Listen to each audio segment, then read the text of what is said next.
just recording? I thought you were recording us all the time, dude. I was I thought waiting you were for like you. the federal government. He likes my intros.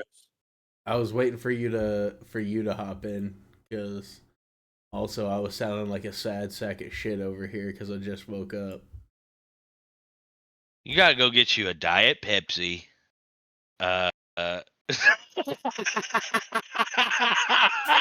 That's crazy. Who think you talking to?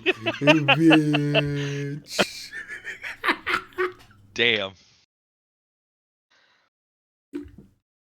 I'm ahead of your ass. All right, so Lorwyn Eclipse pre-release next weekend.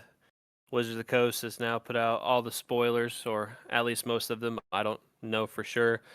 There's lots of cool stuff. We're heading back to the plane of Lorwyn, which we haven't been to ever, returned to.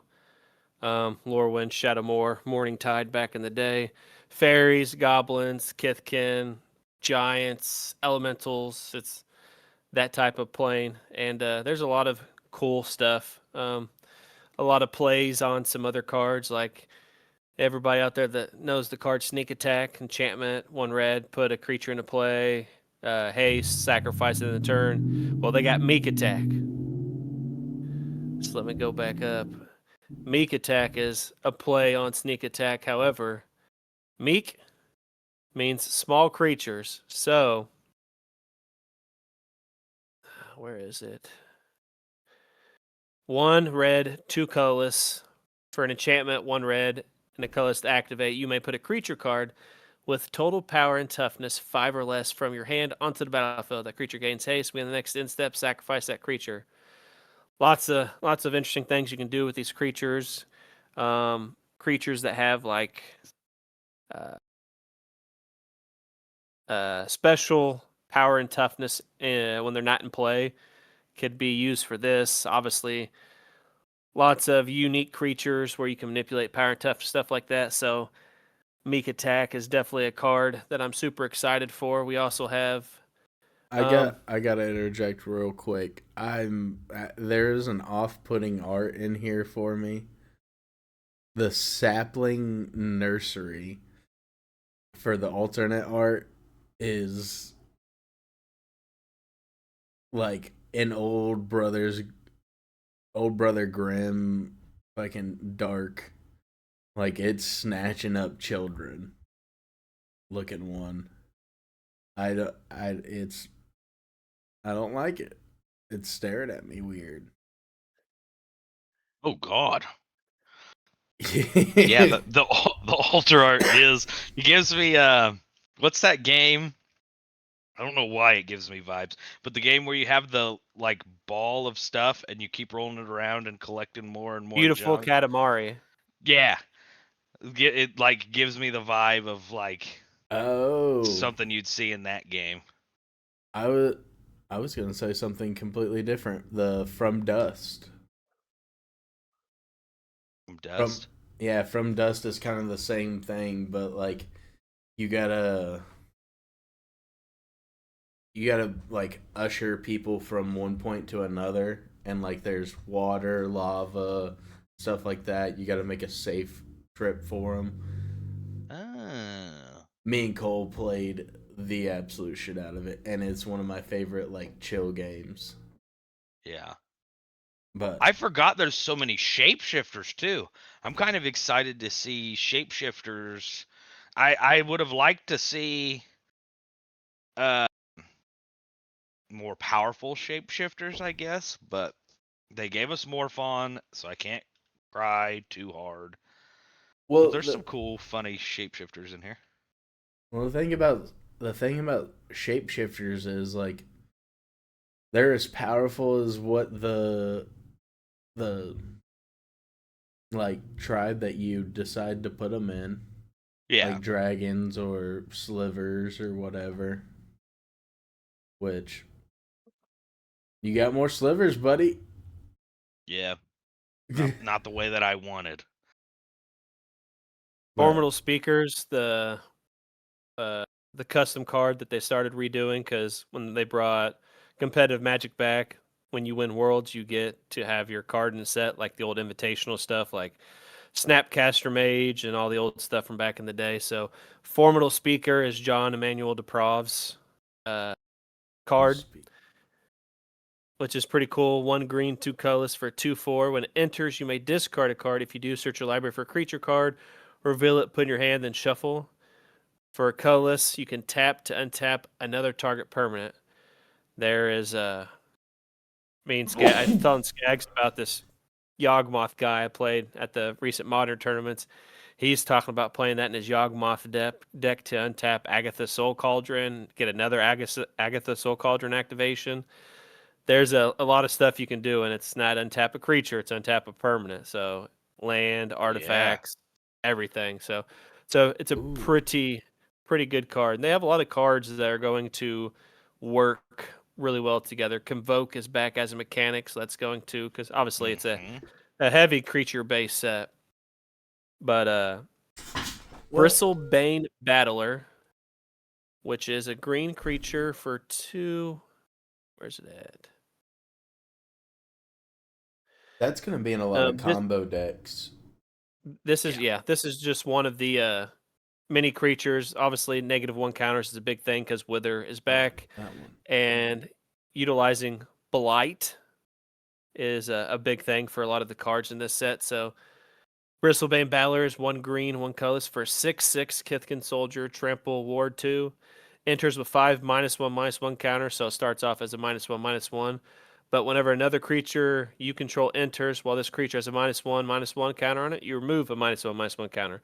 And there's lots of cards that removes -1/-1 counters. One of the cards I have mentioned here is Perfect Imitation, which removes all counters from a permanent. And that's not like the only one. Like there is a black-white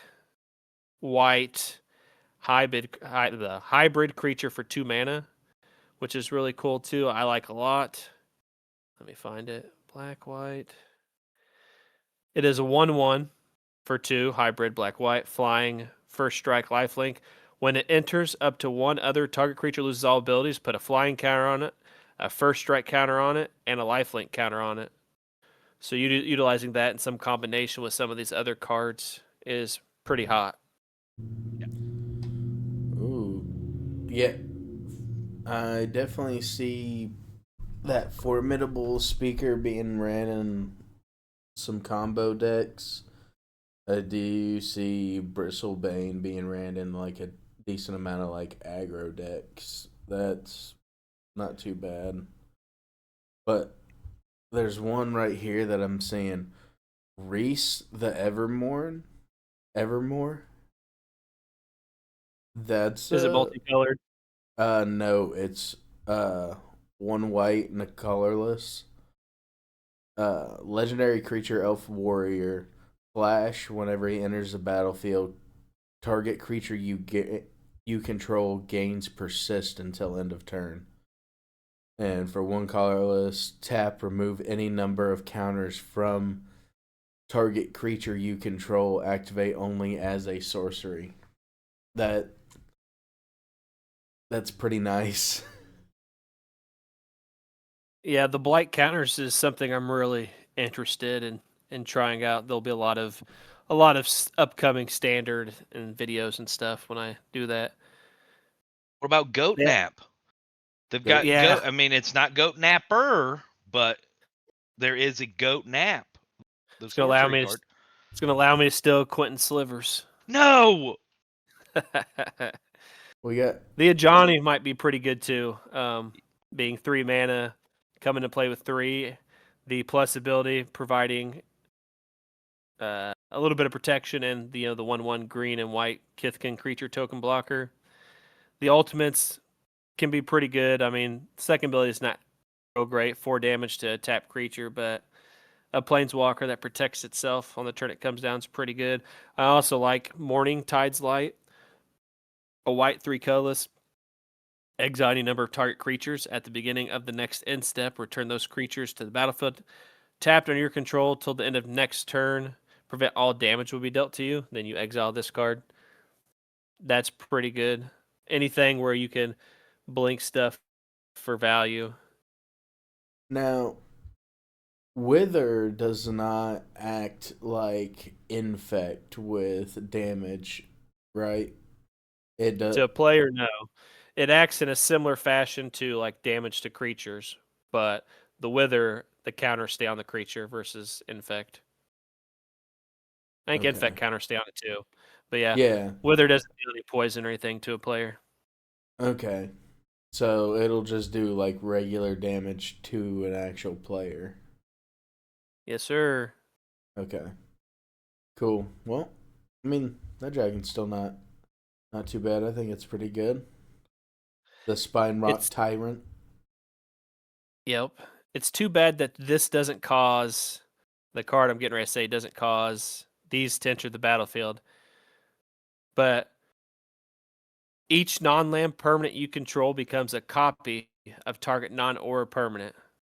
Imagine if you just made all of your non-lands like if they entered the battlefield, it'd be cool if they made tokens because Quentin could do that to Reaper King like he does his Rider Replication. But 2 blue, 4 colorless, each non-land permanent you control becomes a copy of target non-aura permanent, and it's an instant. So if you're playing, a big heavy control deck or just any deck where you're going to have 6 floating mana on the end of your opponent's turn, you can make all your shit a copy of their stuff. It could be a copy of your stuff. It could be a copy of anything on the battlefield. Oh, that's mirror form, right? Yep. Yeah. That I think that's my favorite art so far that I've noticed. I love that art. It's great. But yeah, that's actually pretty nice.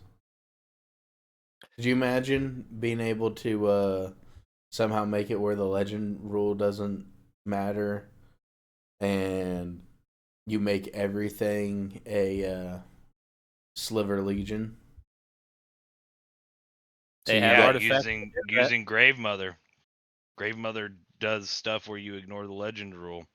oh, well then think. They have Mirror Box or something like that they printed in one of the Horizon sets, I believe, too. That also does the same yeah, thing. That but costs 3. because Each each one of creature. those would Yep. trigger have their own stacks of trigger, right? Like it would double the power of each one of them because that's what Sliver Legion does, right? Or am I? Sliver Legion. Yeah, +1/+1 for each other sliver that you control. Yeah. Yes, so every permanent would be a coat of arms, yes. And with Grave Mother's kind of silly. The legend rule doesn't apply. Oh no, yeah, that's just a static effect. The legend rule does not apply to slivers you control. That's just one of her static texts. And then because she allows you to do encore, bring back multiple copies of slivers from your graveyard kind of thing. But yeah. just slap her down just for the legend rule. Yep. I'm very excited for the blight counter stuff to see how that's going to work out because we've not had a heavy focused thing where we're putting like obviously there's stuff that puts counters on stuff, but like not in a way that's going to accrue you a lot of value. Like this creature, I don't know how powerful it's going to be, but I think it might be okay. 1 black, 1/2 for an elf warlock. Tap blight 1, which is put a -1/-1 counter on a creature you control. You get to surveil 1. You can also tap it, Blight 2, which is 2 -1/-1s. Exile target card from a graveyard, so you get a main deckable graveyard hate card in a way. And then during your turn, you may cast creature spells from cards you exiled with this creature by removing 3 counters from among creatures you control, in addition to paying other costs. Which, if you're playing a heavily focused counter-based deck, it's going to be no problem. Man. And if you want to get real cheeky, you know how I like to be unique. They made a Maryland, which a lot of people know Maryland back from Maryland the Morn song, but very hated commander card to a lot of people. But Maryland Fey Ascendant is a blue, a green, and a black for 2 colorless, 4/5, a elf fairy noble for flying. When Maryland or another elf or fairy you control enters, exile the top 2 cards of target opponent's library. Once each turn, you may cast a spell with mana value less than or equal to the number of elves and fairies you control from among the cards exiled with Maryland this turn without paying the mana cost. And like, there is mana dorks legal and standard. Lawnmower elf. I think the other one drop might be an elf, could be a human. But like, there's mana dorks that are legal and standard, and there's a bunch of elves clearly in this set.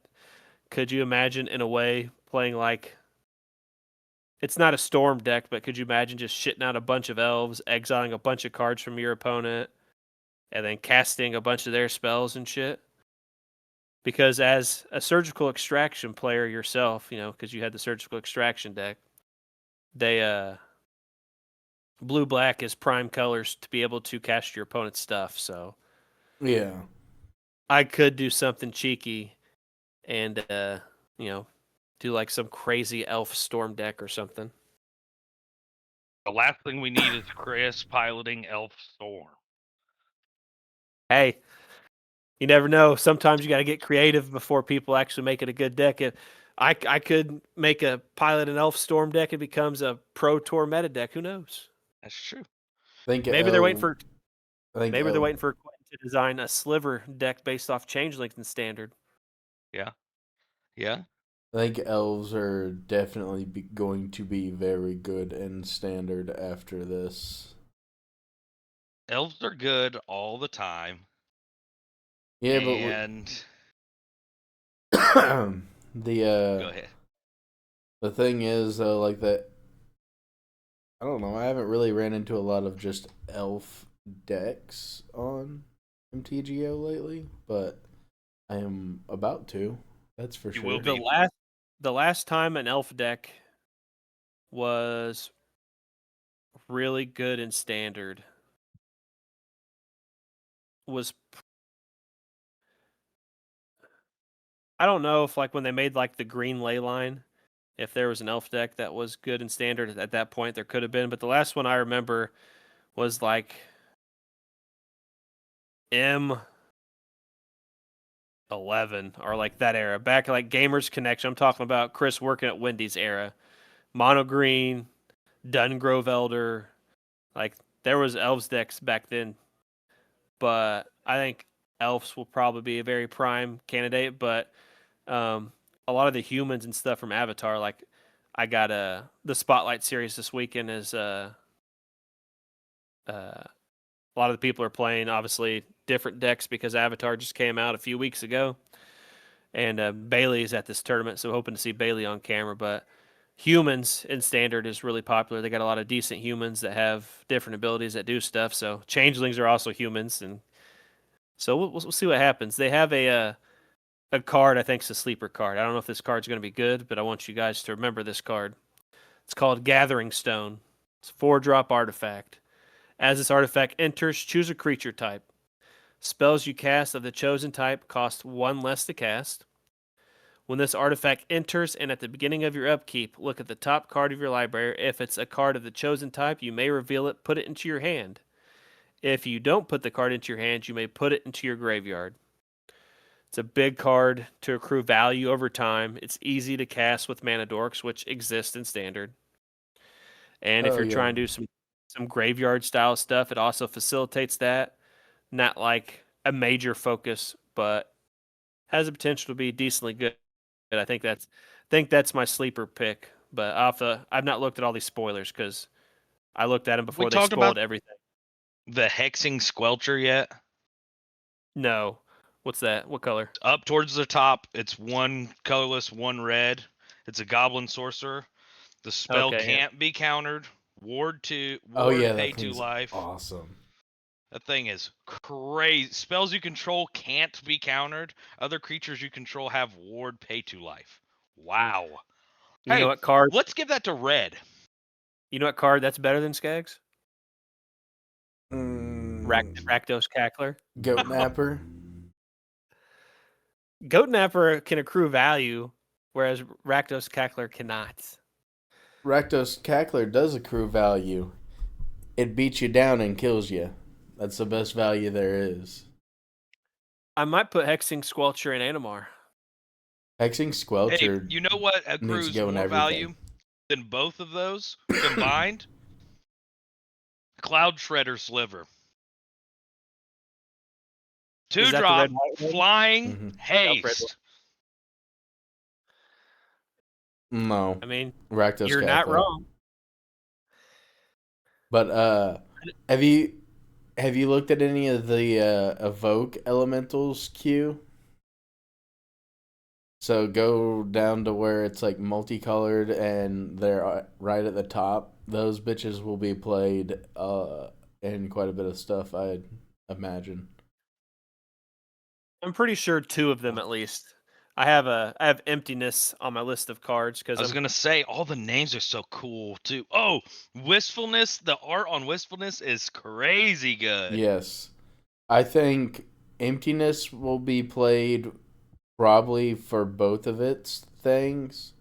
Mm-hmm. Um I think Deceit at the very least is going to be played for the blue side of everything. it'll be I played think for the black too because Reanimator is a popular standard deck with I don't know the name of the card. It's the 4-drop Spider-Man. When you cast it, it becomes a copy of something.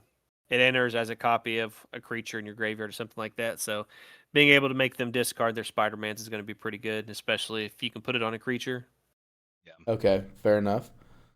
And Vibrant, I think the red is going to be a very niche spot for it, but I think the green is what's going to be played the most on it. Because it just says search your library for a land card. Doesn't say basic or anything like that, so, you know, Tron or fucking anything like that, that's perfect for, which I don't. Catharsis, I think that's the least. As usual, Boros is the least good. I feel like. I'm okay Um, with that. I'm Don't give not. white or red any more good stuff. I hate them both. Boros is not all that good anyway. Feather? Feather is not that good. Feather is that good. When you build Feather in a good commander deck, Feather's ridiculous. All you got to do is kill Feather, and it's fucking over. It's I one of just noticed. Go ahead. Sorry. it. I haven't played against a Feather in a while, but Feather doesn't. Feather just dirtles if Feather is dead. Like it doesn't really have a whole lot of like backup commanders that do the same outside of like Dread Horde Arcanist, but it doesn't even do exactly the same. That's the only reason Fair. why I say Feather's not that great. It hinges completely on that one card. But go ahead, Chris. I was gonna say I just noticed this because, like I said, I've not looked at all the spoilers in depth. I just seen what had been spoiled as of like partially yesterday. But they're bringing Conspire back, and I used to play Wart the Raid Mother, which Yeah. surprise, Lorwyn era card. But like each non-creature spell you cast has Conspire, and like the deck wasn't like. I think if I were to look at I'll pull it up in a second after I explain this. But each non-creature spell you have is Conspire. As you cast a non-creature spell, you may tap 2 untapped creatures you control that share a color with it when you do copy the spell. There was just so much gnarly stuff I could do, and I'm gonna tell you this commander in a second. But like it was unassuming. But like you think like just the littlest value green or red card, because that's what the commander was, is hybrid red green. But being able to conspire and copy green is key for like blow up lands and stuff like that, or tutor creatures or anything like that. It's very interesting, and I hope that someone can come up with a good rating schemes deck. But I'm going to pull up my Wart the Raid Mother deck. Go ahead. Wistfulness. Shockland. Shocklands are out too, by the way, in this set too, which is Sweet. going to be good. And the last evoke elemental, Wistfulness, will be played for both of its color evokes.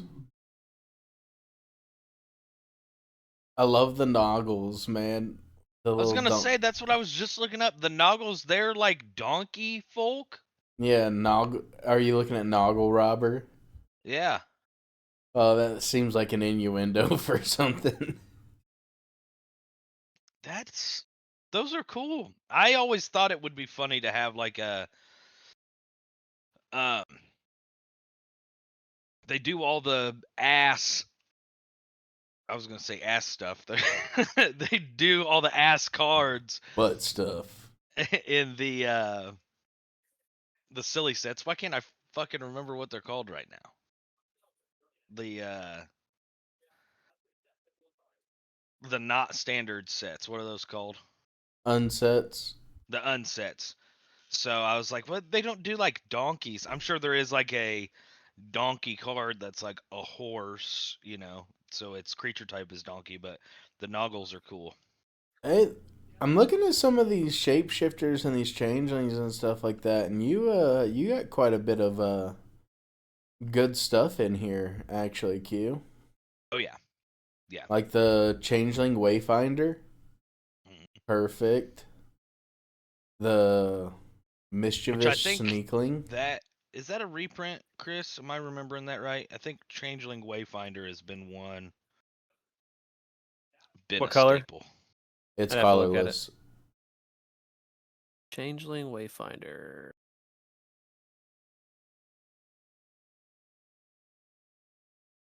Maybe I not. am not sure. I'm not familiar with it, so I'm not sure. Oh no, yeah, no. I'm thinking of there's like a changeling on a boat from the first that pirate set that that I feel like has a similar name. So Yeah. I found this Wart deck, which was the only time I know Conspire has ever been printed, was the original Lorwyn era stuff. But Wart the Raid Mother is hybrid red green, 2 and 4 colorless. For a 3/3, when it enters, create 2/1/1 red and green goblin warrior creature tokens. Each red or green instant or sorcery spell you has Conspire. So like it played a lot of like mana ramp, played a lot of like destroy artifact, create saprolings, return stuff from your graveyard, create goblin tokens. Had some land destruction, had like blasphemous act, um, Okay. decimate, reiterate, banefire, stuff that copy spells like that. And, like it was a lot of copy stuff, and it was a very fun deck. That might still be at Jordan's shop somewhere, to be honest. I just scrolled across one and it's giving me like old like gate crash this is my finisher vibe, Uh-huh. but Moon Vigil Adherence. Elf Druid, 2 colorless, green green. It's a 0/0 with trample. It says this creature gets +1/+1 for each creature card you control and each creature card in your graveyard. Ooh. In a very like creature based deck, that's gonna go hard. I feel like for like a Yeah. closer. Yeah. Yeah. And what is it? What's its creature type? Elf. Yeah. Yeah, who could have guessed that? Yeah. Oh, the altar arts for all of the deceit and emptiness and all of them. Those are even cooler. All right, I got a runner up for uh art, like coolest art. Chomping Changeling and Omni Changeling. They're right near each other. One is green and one is blue. Humping changeling and They're uncommons. in the uncommon section.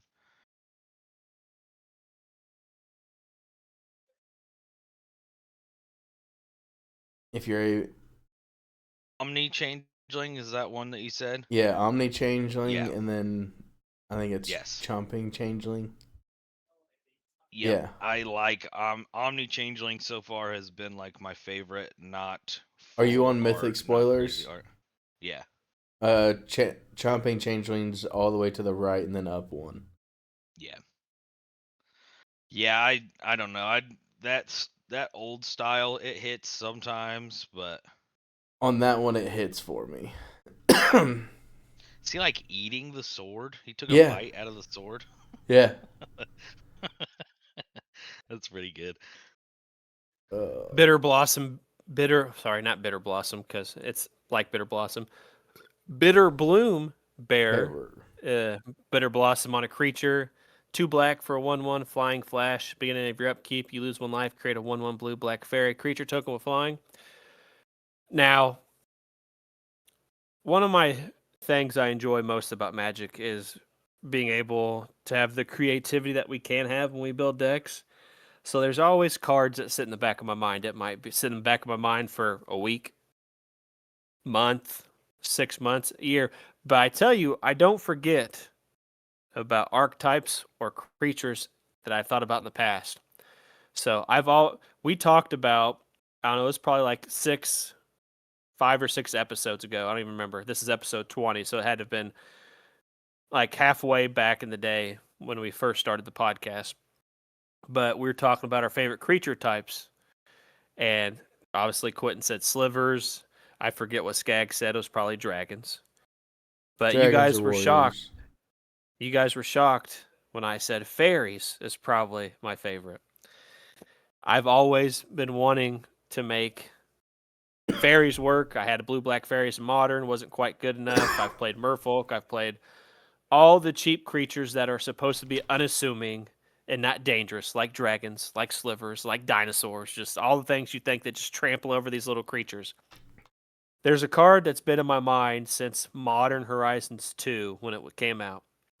One of my favorite F&M promos of all time, and it might be my favorite, I would have to go back and look, is Cabal Therapy. It's just really gnarly, looks really, just really gnarly, really cool. Well, they printed Cabal Therapist. 1 black for 1/1. I think it has Menace. The beginning of your first main phase, you can sacrifice a creature. If you do, you get to Cabal Therapy an opponent. So I've always had this in the back of my mind. I've always thought maybe with Bitter Blossom, some other cheap token generator, something like that. But maybe the potential to pay Bitter Bloom Bearer on opponent's end step, get 1 guaranteed token, sacrifice a token on my turn with Cabal Therapist. Now, I always try to think of something. I thought about Cabal Therapist and Dredge. So I'm super happy with any cheap fairies, as I will probably be brewing something in Modern with fairies. But Chris Jones does not forget. I don't forget Dragon Reanimator. I don't forget all the times we've built different versions of Slivers with Quentin. I don't forget trying to get Quentin to build Living In, and Quentin built Mill instead. I remember almost everything that has to do with magic. I might not remember real stuff that's important in real life, but I'll tell you, I remember magic shit all the time. So super excited for fairies. I love Lorwyn. I didn't play when it first came out. It had already been out for a while. That's when Planeswalkers first came out. Jace Bellerin, Chandra, or whatever the case may be. So super excited for the set. I might get a box. It just depends on how money situation looks like. But they reprinted Bloom Tender. Bloom Tender has also been a popular commander card for a long time. A green and colorless taps for 1 mana for each permanent color you control, so obviously up to 5 mana. And Bloom Tender, I don't know if I had to guess the price of it, I'd say it's probably 20 or 30 bucks, maybe more. So to see a reprint that's not going to drop the price dramatically in the long term is pretty good. But what I want to know before we decide to move on is, what is your favorite card from the spoilers as we're looking at them? What is a card? Oh, real quick, can't forget about Doran. Doran the Siege Tower back in the day, big booty hose. Well, they got a new Doran, Besieged by Time, which is even better than Doran the Siege Tower. So, what is your guys' favorite card, or card you think is going to be the card of the set for you guys?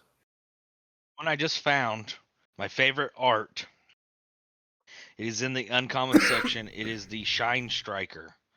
It's a 6-drop, 2 or 4 colorless, 2 blue card. The art on that is super duper sick. I like that a whole bunch. So that's my favorite art that I've seen so far. Like I would get a play mat of that. It's kind of my desk mat kind of has the same vibe as what that card has. Like I would get a play mat of that. That's sick. What one is it? Shine Striker in the uncommon section. It's a 6-drop, 4 colorless, 2 blue. Oh yeah.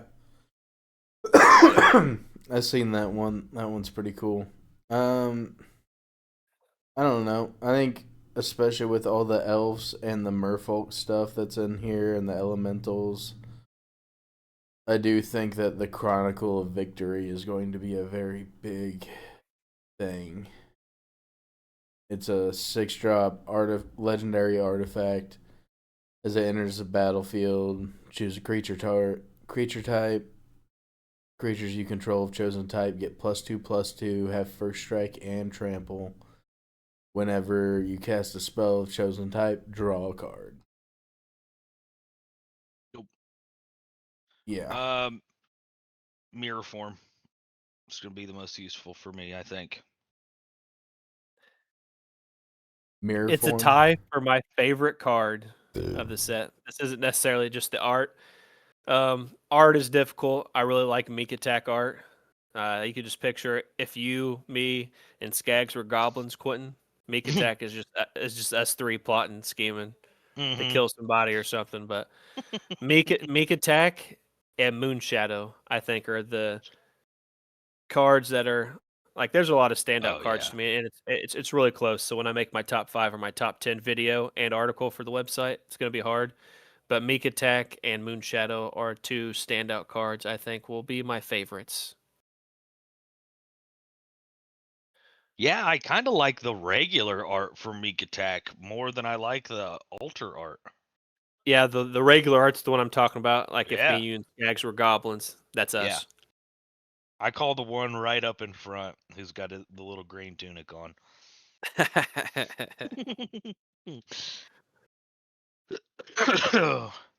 Oh yeah, before I forget, I told Dominique I would ask since we're on the topic of Magic.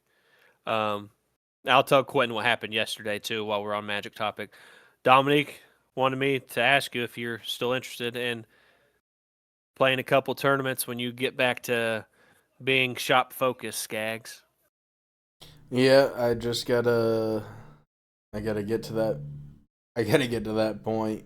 Right now I've put in for one position, and then they've delayed the actual shop position from getting to Yeah. me. So there's But I'm a man of my word, so I wanted to make sure I brought it up. So I told Skags before the show, Quentin. I'll give you my recap of Modern last night. I Okay. played I played Dredge because I told Skags there's this one guy. I've been to Mage Comics 3 times, and there's this guy that plays Yawgmoth. Obviously, Yawgmoth's one of my favorite decks that I've played, and so me and this guy had lots of good conversation and stuff during our gameplay. So the first time I played that 4-color. I call it my meme deck, the Helga deck. That's not really like a super serious deck, but it plays Helga the Skittish here, which is a frog, and plays Glarb, which is a frog that everybody reads when I fucking play Glarb. And I beat him in the first time. Second time I played um, a Teamer Eldrazi deck. More serious, but still, not top tier. And he beat me. So we finished this epic Magic Star Wars trilogy last night, and he played Yawgmoth every time. I played Dredge last night, and he beat me last night. So I played against him. He beat me. I played against Dom. Dom beat me 2-1. The game that I did win against Dom, it was just pretty good obliteration.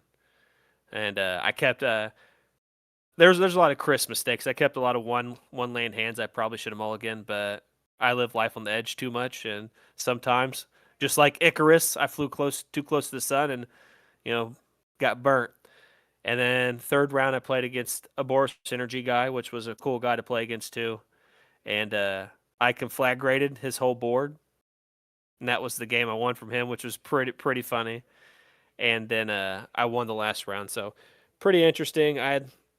My vacation was a lot of played Magic. I'm still off until Friday, which is the pre-release for Lorwyn. Thursday, I went to Yield Gamers Guild by myself and was going to play Modern there, but everybody seems to be at the tournament that's going on right now in Atlanta. So I played against a guy named Chris, ironically. So we had a Chris off for like 5 hours just playing lots of modern decks. I seen lots of different cool stuff. I think that even you'd be interested in. So lots of good Magic experiences recently that I figured I would share while we're on the topic. And Hell there, yeah. Dominic, I asked your question, Dominic. He says when he gets back at the shop, he's still interested. So do we get to the good news topic, Skaggs, or should I make you wait for the good news topic still? No, that's fine. We'll wait. So, I don't give a shit. I don't remember what it's supposed to be, so I don't know. I didn't tell you yet. So there's a couple video game things happened recently, and we're going to talk about that. New Game Plus 2026 Showcase, which I shared the link in the podcast channel if you want to click on it. It's the first time that they've done it where they wanted to showcase a bunch of games. It was January 8th. So these are, I'm just going to run down the list of games that they talked about, future updates coming out, whatever the case may be. Alpha Response, Aphelion, Atomic Heart, Avowed, Beautiful Light, Blind Descent, The Blood of the Dawnwalker, Core Keeper, Crimson Desert, The Cube, Dark Light, Dench Attack, Dino Blade, Distant Shore, Dragon Twin, Dusk Fade, Erosion, The Eternal Life of Goldman, The Expanse, Osiris Reborn, X Killer, Far Far West, Forsaken Realms, Gallipoli, Grounded 2, Last Man Sitting, Outward 2, Prologue Go Way Back, Project Shadowglass, RuneScape, which I was very surprised to see RuneScape, and RuneScape Dragon Wilds, Sand Raiders of Sophie, Shadow of the Road, Sprint City, Starfinder, Tape 101, Tom Clancy's The Division 2, Towerborn, Warhammer 40,000, Dark Heresy, and Where Winds Meet, which is a game that Skaggs, I believe, mentioned last podcast. Yeah. So these are all game that was talked about, different updates coming out, whatever the case may be. While I give you guys time to think about any of these that popped out to you or anything like that. Like I said, it's very interesting to see that there's random. Like I was never a RuneScape guy. I don't know about you, but I didn't play RuneScape really. But to see updates for a game as old as RuneScape is very interesting. Yeah. Then they also have stuff like Grounded 2, which is a very popular survival game. Crimson Desert, which is popular amongst many people. Also Avowed, which game by Obsidian, very good. Atomic Heart. One game that sticks out to me is Blood of the Dawnwalker, which is a very cool vampire game that I've been interested in seeing how that turns out. So anything that sticks out to you guys? Nothing really for me, but Where's One Meets was fun while I was playing it, but I don't know. I just kind of got to a point where I was like, don't really want to jump on and play it. You get the what are they? Microtransactions and shit like that are pretty in your face, and it kind of just gets annoying at some point. It's like, hey, look how cool you could be, though. So the good old MMO formula, huh? Yeah, but I don't even feel like other MMOs are necessarily as in your face about it. Because New World wasn't, WoW really isn't, but I guess all those you paid to play those, so I guess it's a little different. It was kind of getting annoying. even though it's one of my favorite MMOs of all time, Fantasy Star Universe is my favorite Fantasy Star, but Fantasy Star Online 2 and Online 2 New Genesis are pretty in your face with microtransaction. They call them like scratch tickets and stuff like that. You go on there, they give you like one free scratch ticket a day to give you something generic, and but if you want like this appearance item, or you want this other cool looking, whatever the case may be, like you buy AC, which is their currency that you pay for. And don't get me wrong, during COVID, stuck at home, I bought a lot of AC because you could buy these items that would trigger boss fights, which would provide rare weapon drops. And so I definitely know about the in your face microtransactions. So I feel for anybody that was turned off by where winds meet, like Skags. But that's really the only one. The the other one, the only other game thing that I'm interested in is the other link that you sent. The developer direct that we're probably getting ready to talk about. Yeah. I met Anything on the list from this first time event for UQ that sticks out? I think it's cool. I know that there's a lot of people who still play. Um, what was the one that we were RuneScape?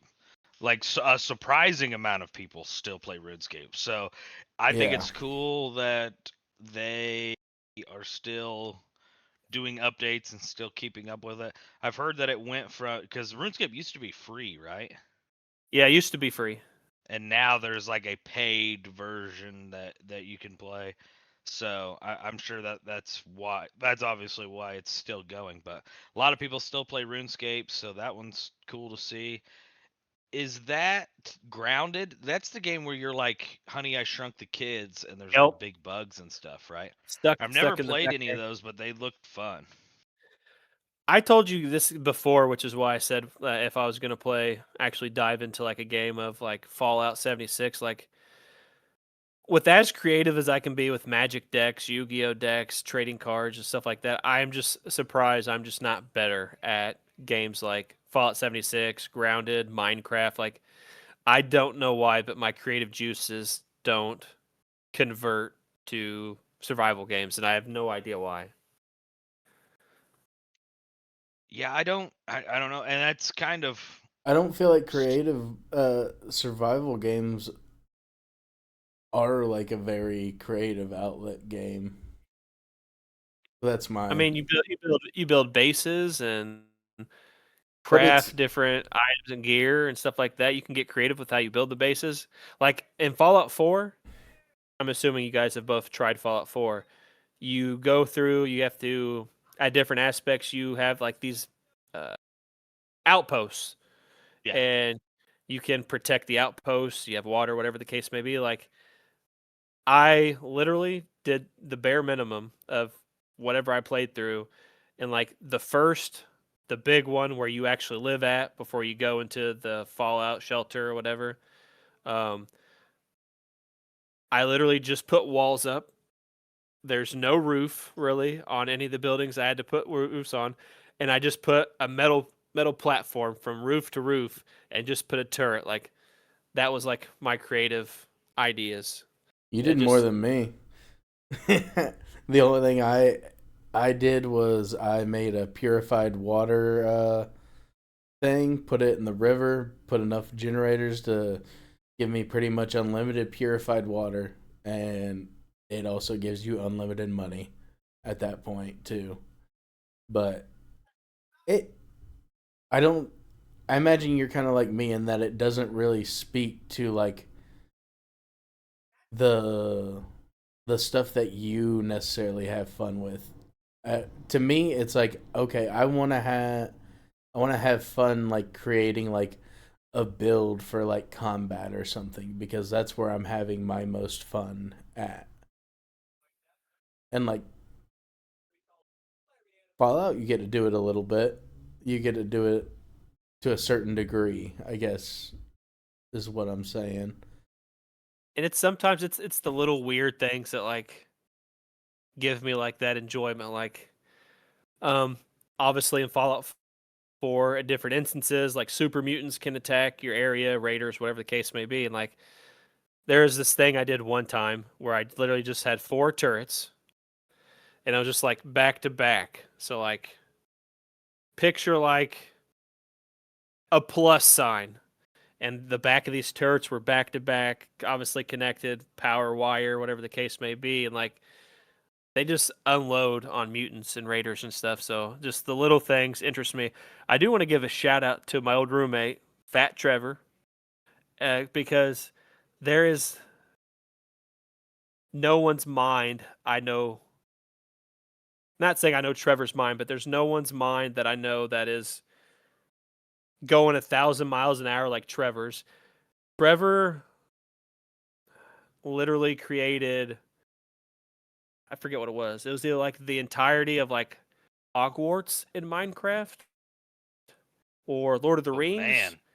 or Dungeon and Dragon setting. It was one of the three, but like Trevor is like a prime candidate of like people that uh, have those creative juices for games like a Minecraft, like a Grounded. Like I could only imagine some of the creations he could come up with in a Grounded. But I've played Grounded. I had fun, but I just didn't have the creative juices for those games. And like Skags has like the creative juices for like he like weapons builds and stuff like that. I don't even have creative juices for stuff like that. Like you guys are Borderlands fans. Borderlands, you go, you build, you can get these builds where like bleed and just like the awesome, amazing amounts of damage. Like when I played Borderlands, I literally, oh, this weapon does more damage. I'm just gonna equip that, or this gear does this. I'm just gonna equip that. Like that is me, and like I've started to discover more, and it's a shout out to the people that I play Elder Scrolls Online with because you have to pay attention to builds on there because like you have 5 pieces of this armor set, you get this bonus. Like I have to go out, look for this armor set. I need this trait because I'm squishy and I don't want to die.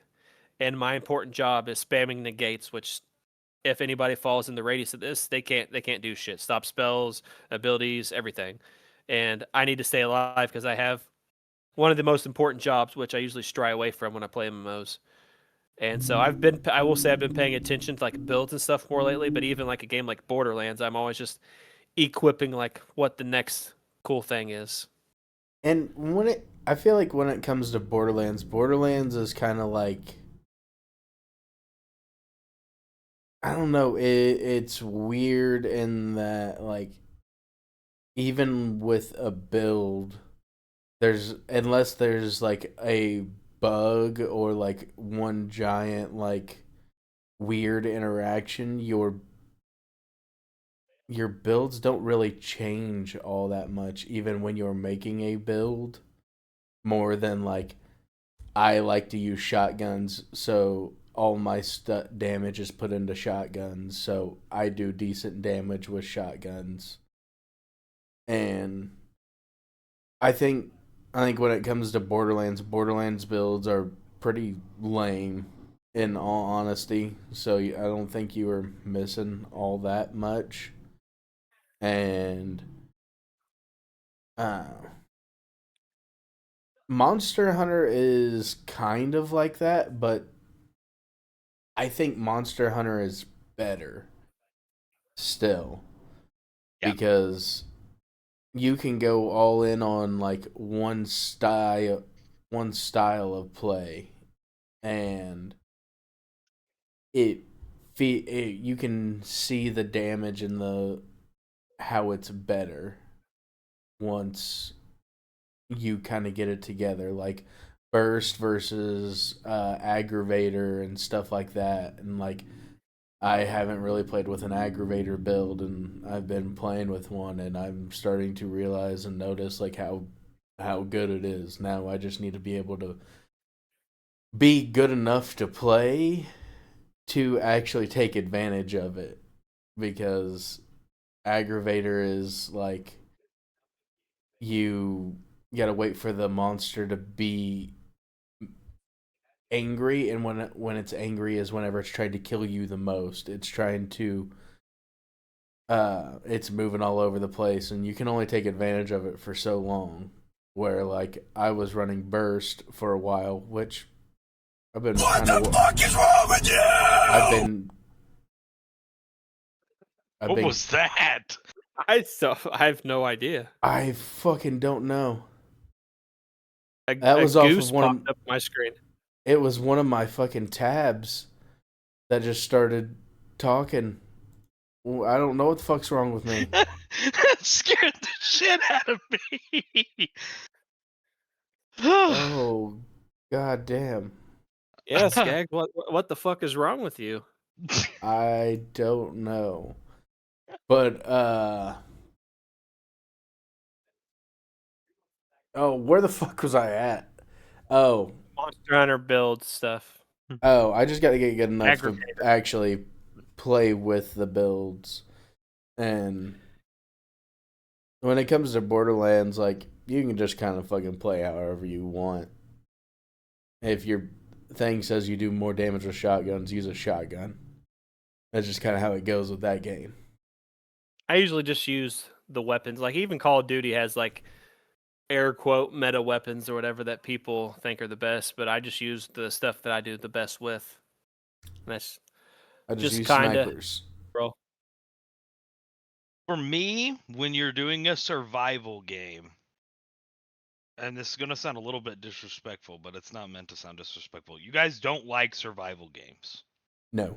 That's just the end all be all of, you know, when you guys are like, I don't, I like some aspects, but I don't like some aspects. The whole thing for me in a survival game is like you're building a base and you're living there and you're keeping yourself safe and you're gathering resources, and like the whole experience of all of it is the survival game. And Fallout, I mean, I guess it kind of is with the context at which they made 4 and 76 where you can like build your base and everything, but It's not really a survival game. yeah. But like what I like about like Minecraft and stuff like that is there is a point you can go and beat the Ender Dragon and go to the end and do all the fun stuff that Yep. everybody wants to do, and there is like a winning. But my favorite thing about Minecraft is there is no winning Minecraft. It's just about going in there and being able to waste time or build whatever you want or think of something silly to build or whatever it may be. And I know a lot of people exclusively play games because they need to win. There has to be a point to all this that I'm doing. And I think that's why I like Minecraft so much, because There's no winning. there isn't a point. Sometimes the point is to not be doing anything and not just be. I think that's why like League of Legends and shit like that gets so many people, is because they're craving like competition but unwilling to go be competitive in any kind of way in real life, so they harm themselves by playing League of Legends, and it just deteriorates because it's they're craving that I need to win something. I want to win something. And I don't think that's healthy for you. Have to have games like Minecraft and Stardew Valley and Animal Crossing and all those kind of games where it's just like, hey, sometimes you just hang out. But even like Animal Crossing, it's like collect all the bugs, collect all the fish. You can give yourself goals within those kind of games and still feel like you win. Yeah. No, I From Dust is that for me. Like your Minecraft like Yeah. shit, like I don't know how many times I've played through From Dust, and it's kind of similar in that like you rob resources from like one area to make another and stuff like that, but I don't know. It's a satisfying game, and there's no point to it. Yeah, I got to get people from one side to another, but like it, it's not a competitive game at all. A 5-year-old could beat the game very, very easily, type deal. But I don't, I don't know. I just don't have that competitiveness in me anymore. I guess for to be able to sit down and like play League, because it was kind of like an aspect of like being competitive. It was, to me, it was more seeing what I could do type deal. Like could I do these things or what have you? That's why I didn't play ranked. I was not all that competitive, honestly. But what about you, Chris? What do you think? I actually enjoy Grounded 2. I just don't have the creative. I just can't think of like what to build here, what to build Minecraft. Like when I play Minecraft, and I always end up building bridges. I just always want to walk over lava, walk over water. I have no idea. It's just what draws me He to. builds the bridges. I am a. Need you to come I onto my server and build a bridge, because I dead ass can't build bridges for shit. I can't either, but I can. Oh, sure, you just I be can sure, walking over the lava. yeah, I can sure just He dig a makes a hole. walkway. Exactly. Yeah, I dig under this area, dig holes so you can see the lava or the water. That is my bridge. I guess I should be specific. I don't build good bridges. I build it's like the Bering Strait. Like if you remember the Ice Age back in the day, you used to be able to walk from Alaska to like Russia. Like just walk across that landmass. Like that is, I guess I'll be specific. That is my bridge. Okay, but you be connecting continents. I I'll do connect. be I can connecting. connect people. I can connect people together, man. That's my thing. But um, I enjoy them. But like, then there are some like I've never played Stardew Valley, so I can't judge it. However, I don't think I would like Animal Crossing particularly. But like, there's a lot of Didn't survival either. games I do enjoy. I just don't have. Animal Crossing is a fun one just for the fishing, Yeah. honestly. Everything else is just kind of eh. Like bug catching is all right, but fishing is where it's at with that game. But the other thing that Animal Crossing has going for it, which I think is what a lot of like those survival games are missing, is the other thing that keeps people coming back is it's literally like based on your day and your time on Animal Crossing. So if you get on and you catch all the stuff for the day, you have to wait until it's nighttime to get back on and catch all the nighttime bugs and fish. Like you have to, so they force you. You can't just speed run all of the content. You have to wait for certain seasons, and then that's when these fish will come back. So it kind of forces this longevity of play. Whereas you have like Minecraft and stuff like that, and it's like just kind of do whatever you want. As much time as you want to sit on here, you can do it. And Grounded, is there like a are you trying to unshrink yourselves? Is there like an end goal of that, or I have no idea. I just Me know okay? either. you build bases, fight bugs, collect resources. I know there's some quests, but I don't know like if there is like I don't know if like there's an ultimate end game or whatever the case is, but I do know that there are quests you complete, like find this little scientific lab, do this thing, but Okay. mainly when I played, the two people did all like the resource gathering. I went out and fought bugs is what I remember. I Hell fought the yeah. bugs. Hell yeah. Before Yeah. we So do you're move on, saying you're go saying ahead. we Sorry, all three need to buy Grounded 2 and just do a blind play? it's in Game Pass.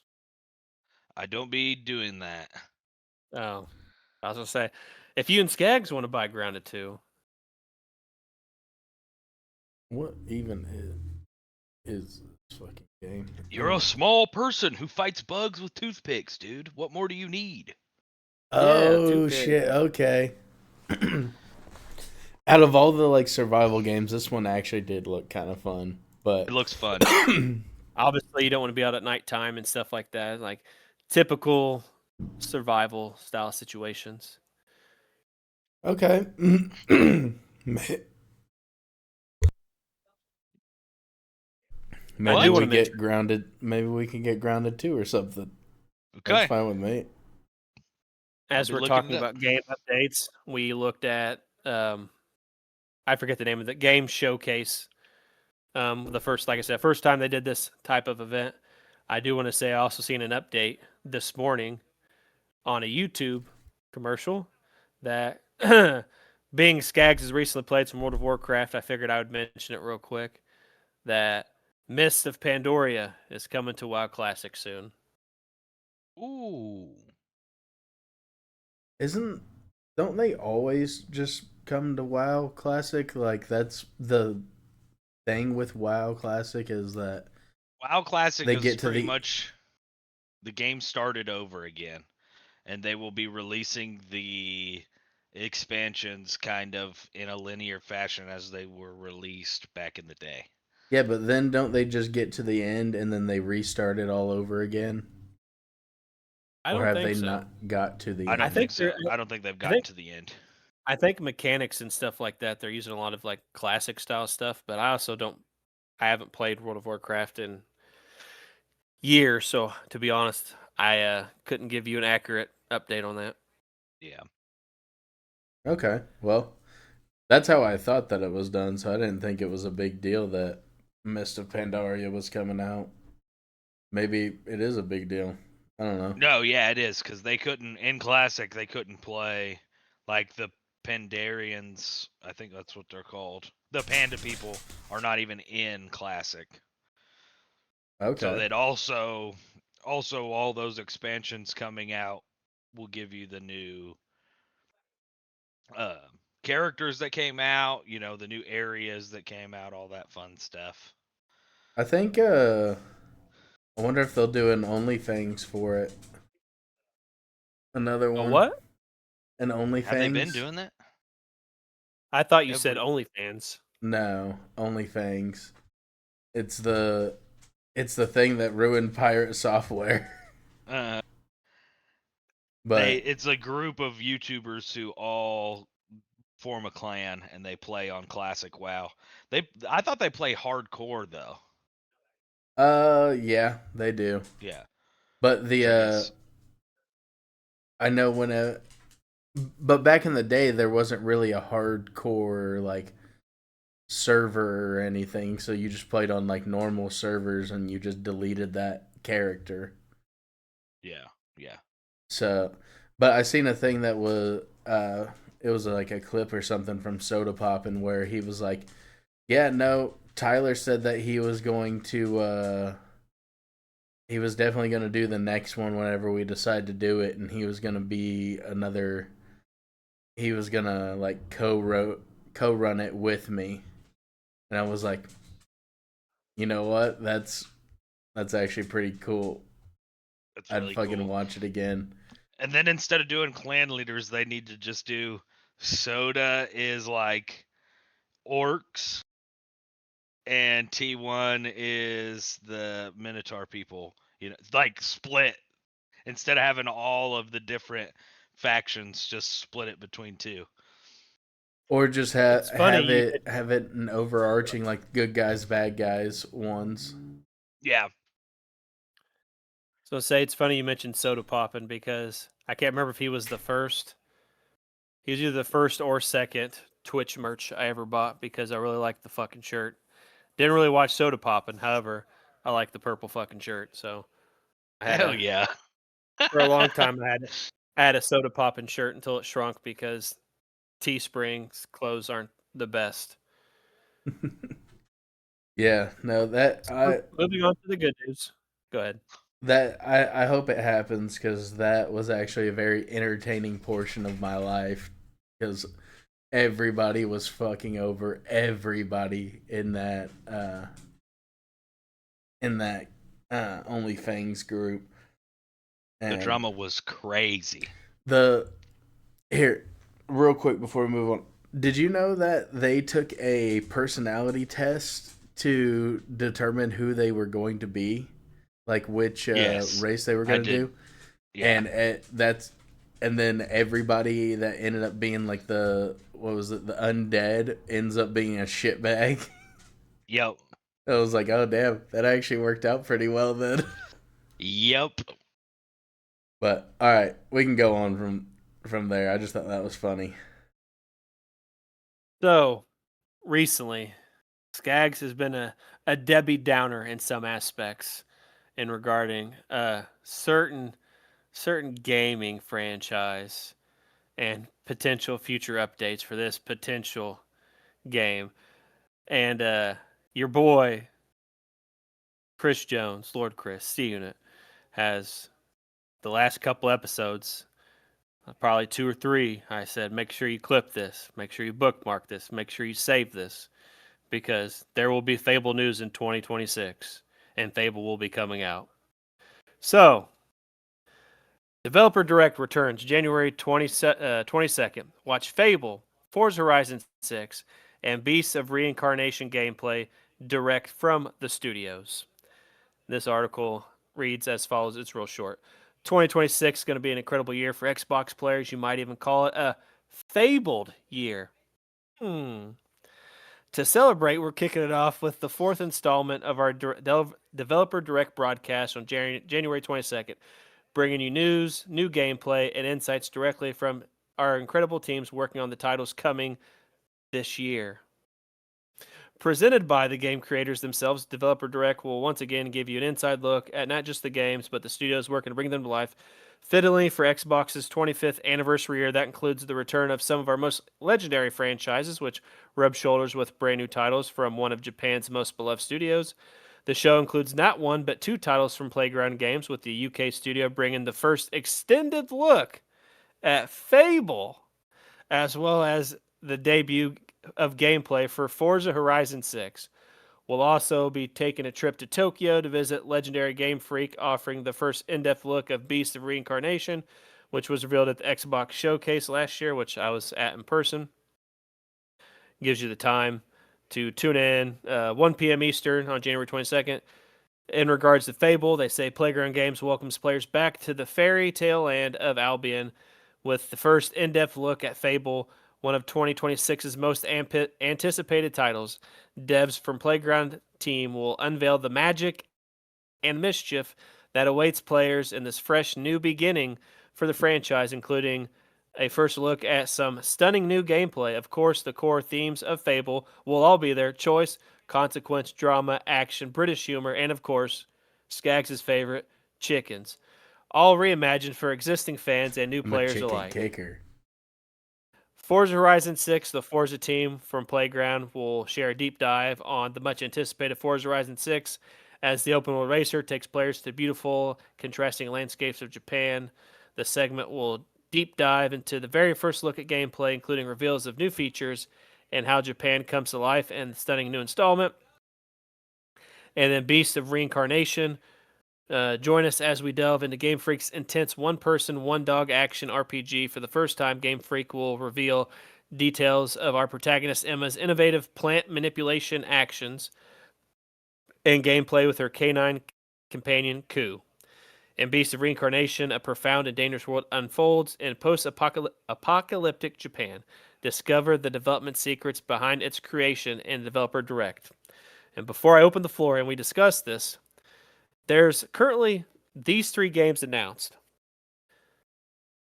Prediction from your boy, as I told you, Fable 2026. Don't count me out. There's going to be a 4th game, maybe a 5th game, but this is Xbox's 25th anniversary. It released, I can't remember, maybe September 2001 or whatever the case may be, whenever it came out.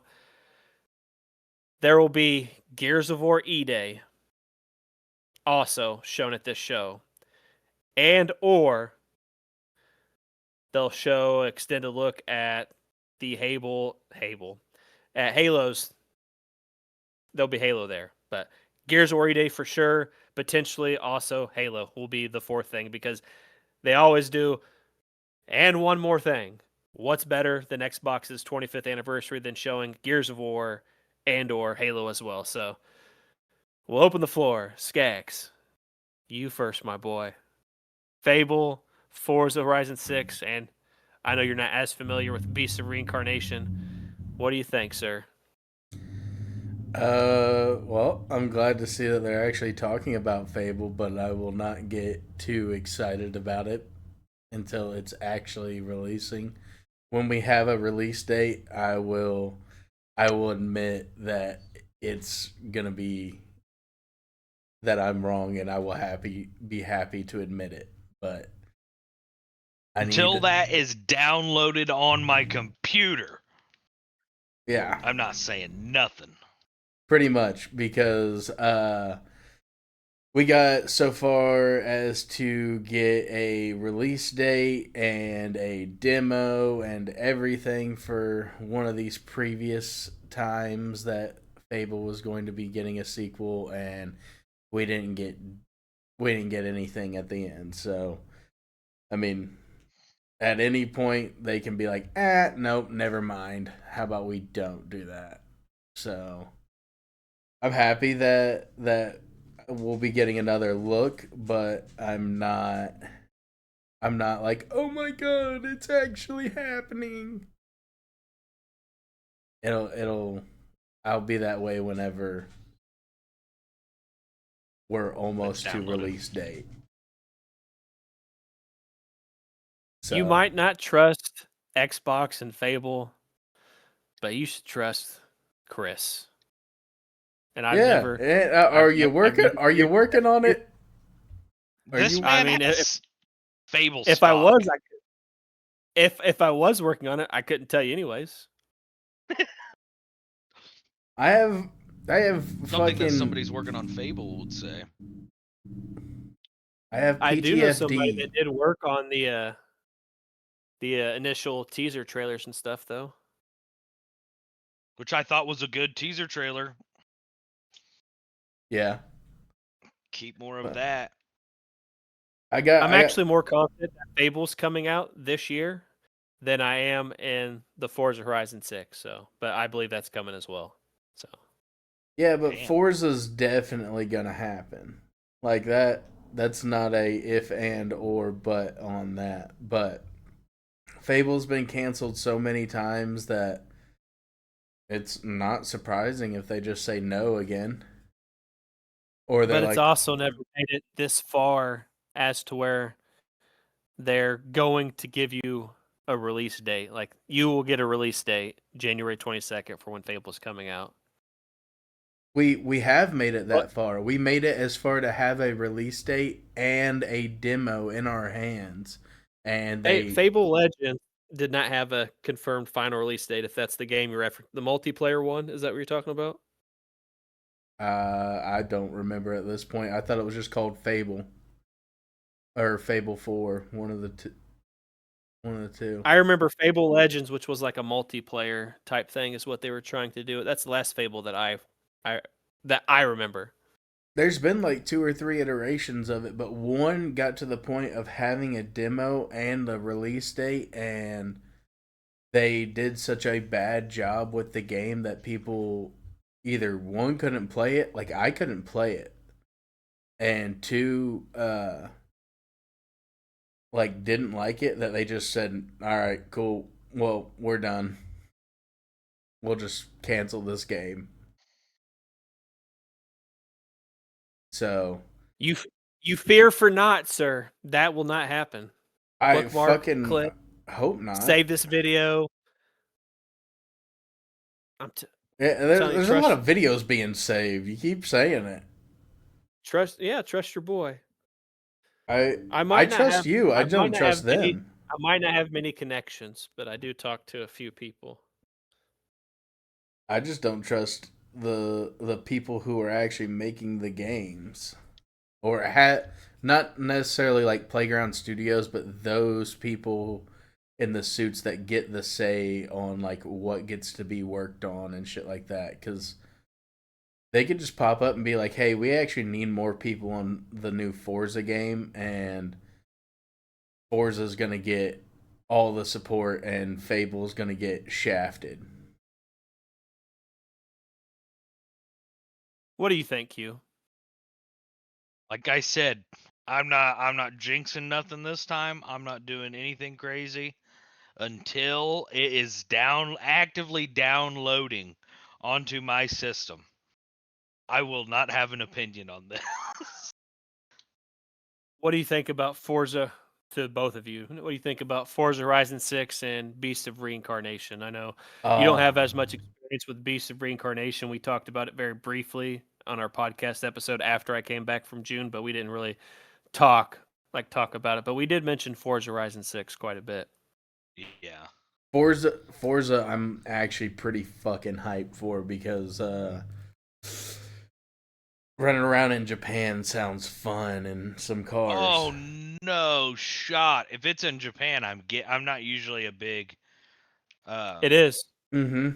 Not Because usually a big just buy the racing games and the car games, but I'm in on that for sure. and then Beast of Reincarnation, I just looked it up, and I remember me and Q saying that this is actually one of them that looked really cool to us. So it's gonna be like an elder, and like a not Elder Scrolls, like a Souls like game. It looks like. So that would be cool. After the June showcase when we did the podcast episode, we were talking about what they showed and everything, and I predicted, because I want to remind of my prediction, that we were talking about like what we seen in like the little clip, because they didn't show actually like gameplay footage. They showed like little clips or whatever, and it showed like a mountain in the background or something like that. And it showed all this stuff, and my prediction was that whatever it showed at June, we'll have to go back and reference of what they showed in the trailer or whatever. But my prediction was that it was going to show the mountain, and the camera was going to pan into a car already in racing. So like what we seen was actually footage of them pretending like it wasn't footage. And they did this with Forza Horizon 5, where you seen like this clip of like, I forget exactly, you'd have to go watch Forza Horizon 5 footage, but like it was following this vehicle and it didn't look like gameplay footage, and then it zoomed out and it was actually gameplay footage. Like that is my prediction for what they're going to do with this June showcase as you dive into that. Could be wrong. I'm not confident in that, but it would make sense if they did a similar thing to what they did in 5. Yeah, the all three things are great looking games. So I'm excited about that. The only thing I'll say about Fable, so I'm not completely just not saying anything about Fable, I am excited for Fable. I really want Fable to exist. But that's why I'm cautious to say anything, because every other time. I mean, what's it been? Like 10 years? Me and Skaggs have been talking about, like, when the new Fable comes out, it's going to be a really good time. Yeah, I do understand your guys's yeah. the word I'm Last one looking was for. released Hesitation. 2010. I understand your hesitation in some aspects. As I forget when I backed it, but after I did the Ayuden Chronicles, I know every one of my friends got tired of the monthly updates from Ayuden Chronicles, and were happy when the game finally came out. I reviewed it and it was over. But I backed two other games on. Well, I backed two other Kickstarters. One was Sword of the Necromancer, which studio's closing down and they're divesting or whatever they're doing with that. So that game might not ever see the light of day. Sword of Necromancer Revenant, which is very sad. It looked cool.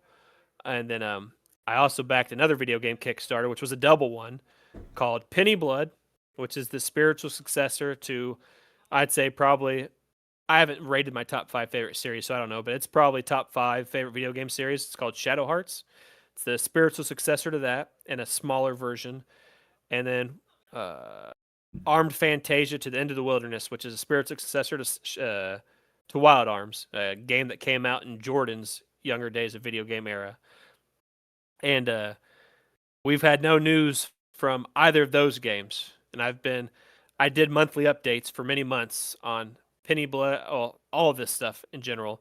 And the monthly updates died down because there's a lot of issues with these indie developers and Kickstarter games trying to find publishers. That's usually always the nail in the coffin, or what the issue is. It's hard to find a publisher that believes in their game.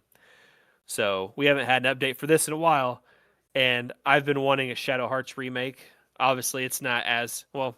I don't know. I'd have to look up facts, but I would be pretty confident in saying it wasn't as popular as Fable. I'd say it's more niche, but I'd have to look up numbers to be 100% positive. But so I understand some hesitation. Sword of the Necromancer was what it was called? Sword of the Necromancer Revenant was the game that they were working on. Oh, throughout the process, they gave us a resold Sword of the Necromancer with minor updates. They did some other minor things to try to accrue more funds for the game, but ultimately they're divesting is not the word I'm looking for, but like the studio's not going to be active anymore, and they're trying to sell off the I guess I'll call it sell off the game to somebody else. But yeah, Penny Blood, and Armed Fantasia has not died off yet, so there's still minuscule hope, but I'm not super confident. So I understand the hesitation at some aspect when you guys have hesitation in regards to Fable. However, we have more positive updates for Fable, but if Penny Blood does come out, you guys should definitely try it. However, I believe that they'll probably fail to find a publisher, which I hope isn't the case. Enjoy the pizza. enjoy the pizza. Penny Blood. It looks interesting. Yeah, it's difficult to describe, but like Shadow Hearts it's based off like a lot of like actual real world locations. However, it's not like nothing to do with history or anything like that. So like from the New World, which is the third one that I was playing a couple months ago, as I dive back into PlayStation 2, like you go to Chicago, there's like people that talk about like Al Capone and stuff like that. And then like I was recently doing puzzles in Machu Picchu. So like they have real world locations, however, it's like nothing historical or anything like that that's factual based on anything. Is it Penny Blood Hellbound? No. It's just Penny Blood. They, just like with Sword of the Necromancer, Revenant, they made Penny Blood Hellbound or Hellhound or whatever the hell it's called to try to raise more funds for the thing. So it is an actual extra benefit. Like, unlike Ayuden Chronicle Rising, because the game that I was talking about was Ayuden Chronicle 100 Heroes, they had a whole bunch of money, so they made Rising. These people made a very smaller game called Hellhound or Hellbound to try to raise more funds as they look for publishers. But it's just Gotcha. the full game's called Penny Blood. Okay, the only reason why I was asking because yeah, I found that on Steam and it was released not even a month. Well, oh, never mind, wrong. It was released a year ago. I keep forgetting we're in 2026, not 2025. I'm pretty sure they gave me a free code for it too, but because I backed it as a Kickstarter or something. But I never even used the code because that's not what I wanted. I'm waiting for the Penny Blood game. Fair enough. So, what do you guys think about my prediction being Xbox's 25th anniversary? My prediction for Gears of War and or Halo being there as well. I think it's quite a solid prediction, honestly. Yeah. Gears of Man, I don't know if I'll ever get the same vibes back for Gears of War to whenever like I first played Gears of War.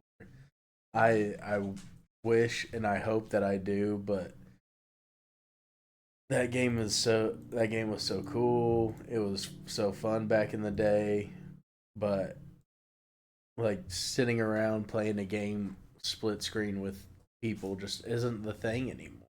And it's kind of sad. But I still wouldn't mind to see some more Gears of War. I wouldn't be mad at it. Yeah. Yeah, I wish that I was in on the Gears of War craze, because I didn't. Let's see, I didn't get a console until like Modern Warfare 2, and I think that was still around the same time as Gears was coming out. But also, I Mhm. wasn't familiar with Gears of War, so I wasn't just gonna jump in on one of the later ones and never really got into it. So I don't love it I like never. everybody else, but it's Yeah, definitely comes from an era that all the games that I love also come from. So, I know, and with how many people love it, I know it's a great franchise. It was back in the day when you could actually like get behind characters in a game, where Yeah. not all of them were either like a copy pasted like generic person. Like they actually had like their own like I don't know, you can say vibe or like uh aura. personality to them. Okay, personality. And it was cool. It was great. Carmine Brothers RIP. I never actually, as crazy as this sounds, is I played a lot of Gears of War. I used to play the shitload out of. We did firefight all the time at work, especially Gears of War 2 at Wendy's in the little break room we had off to the side. Like if there wasn't orders, and in the winter time, a lot of time there's not a lot of traffic, so there was hours spent in the break room playing Madden, Gears of War, whatever the case may be. Me and my boss. I'm not going to say the boss's name. Just no need to say it, but everybody will know who I'm talking about in general.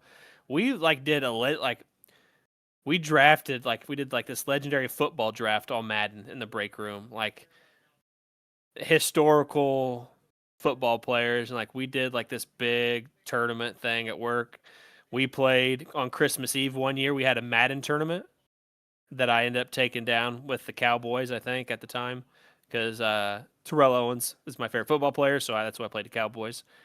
And I won that tournament. My boss said my reward was because originally it was going to be a trophy, but then my boss said he would take me to Missouri for my buddy Oompa's wedding in Missouri in Joplin. So that was pretty cool. But I played lots of firefight, like a lot of firefight. And the reason why I never finished the campaign is I played campaigns, like made it really far, close to the ending, but I was always an honorable friend. So like if me and Quentin are playing Gears of War 1 co-op and we're playing a campaign together, I'm not going to play until we get back together online, co-op, in person, and we play together. It was the same thing with Halo. I always played the campaign with my buddy. You would know him on the internet as Turtle Nipples, but his name's Jake. We always played the Halo campaigns together. He's had to change his Xbox name at least 7 times. Different iterations of Turtle Nipples, Turtle Nips, Turtle Nip, whatever he could get. That was his name. But I always played the Halo campaigns with him, and we always played like the day it released. We would pass out playing Halo if we were too fucking tired. But Yep. like that was what happened with Gears of War is I always played with a couple buddies, and we just never got a chance to finish it. So I never finished the campaign. So Halo was always my game over Gears and Call of Duty. But like I always enjoyed Gears of War, so I'm excited to see a prequel because that's what this is like it's I don't know if E Day Oh, stands for Emergence Day, but like this I is bet you it is. I know a little bit of the lore, and isn't Emergence Day like the big thing nobody's got to see yet? yeah, this is like the next thing they went with the prequel, and it's funny that um 25th anniversary Xbox, I'm predicting Gears of War E Day, but a lot of people are also predicting it. But I had Aaron Greenberg in my end of the year article about video game worlds trapped or lived in. And one of the things he mentioned was Gears of War E-Day. It could be completely unrelated. Or, maybe Aaron Greenberg left me a little Easter egg in there.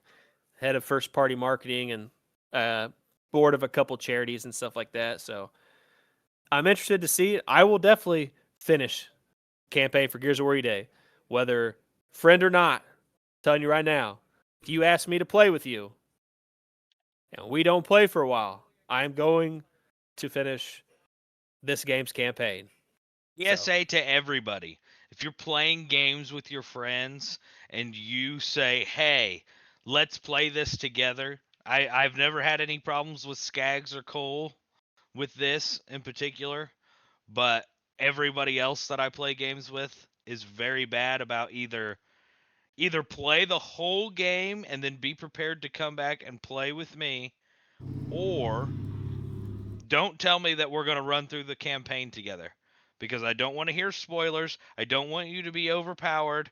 And if we agreed that we're going to play the campaign together, make sure you get back on and play the campaign with your buddies so that you don't turn into one of these people that I'm griping about right now, because there's nothing lamer than sitting there and not finishing a campaign, and then your buddy gets on 2 days later and he's like, I just don't have any games to play.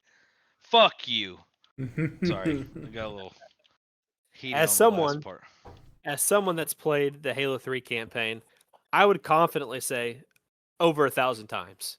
That's putting on normal and then legendary, so you could get the achievement for completing it.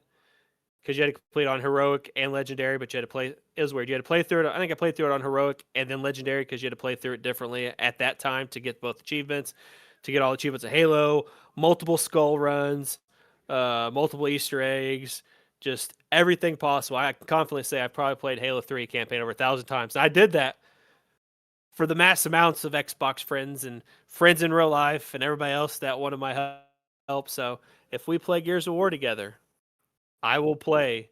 You got like a 2 week time frame. Like I understand overtime, we're adults. You get 2 weeks. If we don't play again within a 2 week time frame, I'm greenlighting myself to play by myself whenever Gears of War E-Day comes out. Yeah. I mean that's how it should be. Yeah, I'm very picky with who I decide to try and do like a multiplayer run through with. It's pretty much just like you and Cole that I do. Like I would with you, but it'd be one of those things where it's like, all right, about every other weekend we get to sit down and mash out just because our schedules don't line out very well together. But yeah, there's some people that'll just leave you hanging. And I do want to say the reason why I also think that Halo is a possibility. Obviously, 25th anniversary Xbox, it would make sense. Last year, I don't remember when last year. It was fall, probably. But we played the the Halo Campaign Evolved, which is the remaster or remake of Halo 1's campaign or whatever for modern era consoles or whatever it is. I did not.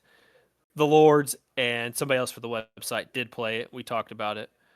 It would only make sense that they put that out, draw interest, and then probably put something else out for the public at the 25th anniversary. So I'm confident. I'm 100% confident that Gears of War will be there. Halo, not not quite so much, but Didn't they say Yeah. the new Halo's also gonna be released on PlayStation for the first time too? probably. I think everything will be releasing on PlayStation if possible moving forward, and Nintendo as well. Damn. Uh, I well, was going to mention that, but we'll skip that. So, can't have a podcast and talk to Quentin without talking about Pokemon. I skipped the AI conversation just so we can have this Pokemon conversation. Okay. This isn't. I saw a little tidbit of this, and I haven't read it until we started talking about it. Okay. So, I'm always looking for Pokemon leaks. We've talked about Pokemon Wind and Waves, potential leaks, spoilers, whatever the case may be for what is possibly coming to Gen 10. But Pikachu is getting a new design for the first time in years. According to a new Pokemon leak, if true, the Game Freak mascot will reportedly get a redesign for rumored Gen 10 Pokemon Wind and Wave. In 2026, which means we are celebrating the Pokemon 30th anniversary this year, My while 30th anniversary as well. which Pokemon Gen 10 hasn't officially been confirmed. A major leak back in October claims the next games will be called Pokemon Wind and Wave. According to rumors, RPGs will take blah, blah, blah. We don't care about that. However, a recent leak reportedly revealed Pikachu's new design in Pokemon Gen 10. A Oh, leaked image, oh. a leaked image of the mascot was posted on X by Light88. In the post, the account gives a comparison of how the new Pikachu model looks compared to the one used in Legend ZA. The new design shows a chubbier Pikachu, which a much more expressive face. Good. Bring It back should the be pointed chunky. out. It should be pointed out that these leaked images were reportedly from an older build of the game, so the final design of Pikachu might actually change when it debuts in Pokemon Gen 10. There's also confusion over whether the leaked model is the official look Pikachu will sport in the new games or a new size mechanic variant. Regardless, it looks like the most Pikachu mascot will get a new design for the first time in years in the upcoming games. Pokemon Gen 10 battle gimmick leak may involve Pikachu as well. Interesting, there was another leak that allegedly showcases Pokemon Gen 10 battle gimmick. In the leaked animation, we see Pikachu's body inflate like a balloon. Yeah, it's as weird as it sounds. In the leaked clip, we see Pikachu's body going through a strange transformation as energy surges throughout its various body parts. According to leaks, the new Gen 10 battle gimmick centers around Pokemon receiving a blessing from the gods called Majins. Similar to Mega Evolutions, Pokemon holding certain items get boosted stats, so it's possible that leaked Gen 10 Pikachu animation is actually the new battle mechanic in motion. Exceptionally powerful Pokemon that become possessed by Majin. Concept art reportedly depicted the leader of the Majin inhabiting a legendary or mythical Pokemon, granting it immense power. Subtle coloration changes and visible aura similar to the effects we've seen in trial bosses in Pokemon Sun and Moon, which I barely remember trial bosses. Then the last part of this leak, which interests me the most, is Pikachu's reportedly getting multiple changes in 2026. Mhm. This isn't the only time Pikachu is getting a major design overhaul in 2026, as we reported back in September. Shout out to Vice.com, by the way. It's where I'm reading this from. As we reported back in September, the mascot's also getting a new variant in over 25 years. In Pokemon Pokopia, players will be able to catch Pikachu. While there is still a lot we don't know about the new Pikachu form, many speculate that it's a ghost-type form. After all, Pikachu has an ominous white glow look to it. And then the personal favorite theory is that Mimikyu, it's a Mimikyu that's actually managed to turn into a Pikachu. That would be cool if that was Yeah. like the end all be all. So I know the Pikachu thing. I was kind of pumped for it because its like features are all slimmer and smaller. Now, I don't like that first 3D model that we see at the top of that article. That's way too cartoon. I don't like the round head like a ball with the sticks. Oh no, I'm doing the camera thing again because I'm talking with my hands. Uh, so I don't like that one, but I do like Fat Pikachu. Like me and all my homies love this Pikachu. Yes. Give us Or I Fat think I got Pikachu another one. back. I I have got two another special one here. Pikachus on Scarlet and Violet through Wonder's Gifts, whatever mystery gift, the gifts Yeah. where you get. I have a Pikachu that knows because we talked about when we talked about Pokemon Champions about learning any moves or being unique, and I went and looked. I have a Pikachu that knows Fly and a Pikachu that knows Surf, This. but they were That's my favorite art of Pikachu. Little That's fat round bastard. first one, right? That's the first Pikachu, right? It's from Jungle, so I mean it's one of the Okay. first ones, you know.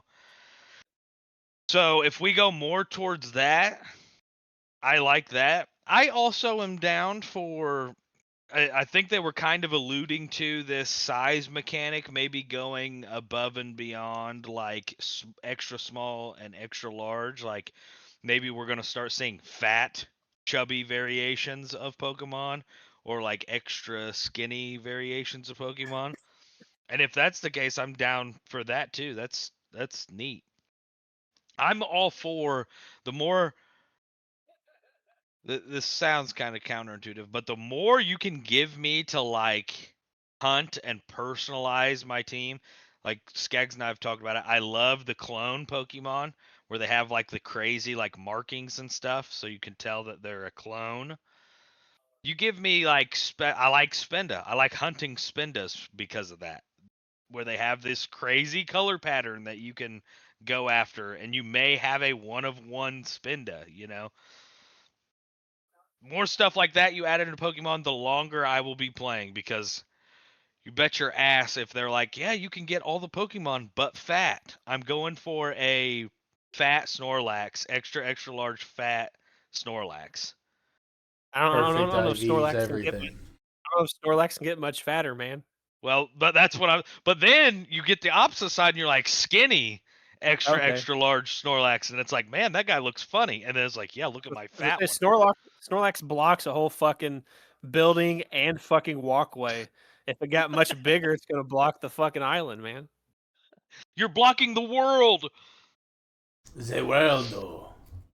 I do want to reiterate, like I said in this article from Vice.com, that these were from an reportedly older build. Like obviously things could be slightly different. There are backlinks which will take you back to previous articles about specific stuff. But over the years, I've been trying to like find out which like typing of Pokemon like is my favorite. Like we talked about Magic, like Slivers, Dragons, or what was the other one? Skaggs, you said Dragons or what? Warriors.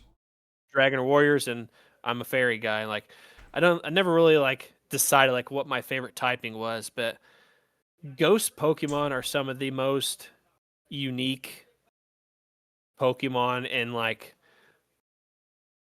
design, like appearance design, abilities and moves, stuff that they're weak to, just all the things you can do with like a ghost Pokemon, like even like a backstory. Like you could make so many different backstories for like specific ghost Pokemon, like you talk about Marowak in the Lavender Town. You talk about the Burn Tower and Johto. You talk about Pokemon like Spirit Tomb, or just in general, the uniqueness of ghost type Pokemon in general. Everything you can do with them all across the board. And I think I used to lean more towards Dragon Pokemon for the longest time, but I think over the years, like my top three is like Dragon, Bug, and I think my number one now is Ghost Pokemon. As I've thought about it since I found this article the other day. So like, if I could have a Ghost Pikachu, like I obviously don't know like IVs and like how it would be in competitive battling, because we talked about that's a focus for me going forward is like Pokemon Champions, and like a lot of my content is going to be evolved around that. So I'm interested to see how competitive a Ghost Pikachu, if true, could be. But even I just mentioned the all across the board, the uniqueness you can do with Ghost Pokemon story, moves, everything wise. Like if this Ghost Pikachu, whatever the case may be, if that is a Mimikyu that finally evolved into a Pikachu, I just said all the uniqueness of the stories you could throw into a Ghost Pokemon. So I just thought I probably should mention that. I would prefer it to be a Mimikyu that just actually got to be a Pikachu. Because Yeah. Mimikyu is probably my favorite, like, Pikachu clone. Yep. And it has like the little look, like the little ear down and ear up, kind of like. Yes, I think that's a really good thought. And if they were like, yeah, Mimikyu finally gets an evolution and it's Pikachu, I'm 100% down. Yeah, that I would prefer that over another Pikachu. I'd And I also have prefer that over having to kill your Pikachu so that it turns into a ghost. I Yeah, don't know imagine that Pikachu. I you might. have to have a Pikachu die. Has to be a specific party spot, and it has to die. But you Yep. gotta have like this specific Pokemon in your party. Yep. I think I'd be okay to kill a Pikachu. I'm an, I'm annoyed with his ass. So I had a prediction, and before we move on to our New Year's resolutions, which I mentioned to you the other day, so you'd have time to think about it. Even though I know Skaggs did not think about it at all. That's my prediction. Skaggs didn't think about it. But for Pokemon, when the Gen 10 comes out, we've done Dynamax battles, Dyna Rage. You can do lots of stuff with each other, um, online with each other. And you know what I'm talking about. We've all played the past Pokemon games. Like there's a lot of stuff you can do co-op with each other. My prediction is that Pokemon Wind and Waves, that there'll be some special battles to where you can call on one person and it's going to be a double battle situation. You think about Hoenn was really big into like double battles. One of the gym leaders was even like, I get a Pokemon, I get two Pokemon, then they each have one Pokemon. It was Solrock and Lunatone. But I think there's going to be like a double battle situation. And I don't know why, but like this has been stuck in my head ever since the last time we talked about this. But I'm going to be able to call on Quentin or Skaggs to come in and bring like three Pokemon. I'll be able to pick three Pokemon and we'll be able to battle like important battles with like double battle style. What do you think about that before we move on?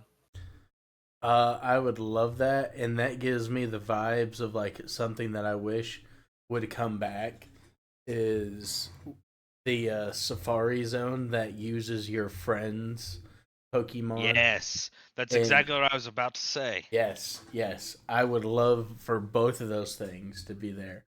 But then, and I think I would like the battling thing even more because that Yeah. sounds super fun to be able to just be like, okay, yeah, one of your buddies, you get to have his Pokemon join you in battle, even if he's like offline or.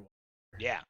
And so they either make you set it up or it's like whatever your last team was last time you saved. And as long as you have this feature turned on where your friends, people that are on your friends list can use your Pokemon. It's like your first three or your first Pokemon, that's in your party. Or they say, here, set up a small group that you want your friends to be able to I was gonna say use, you can already like custom make like special teams in Pokemon. So why not just have you just do like one of those?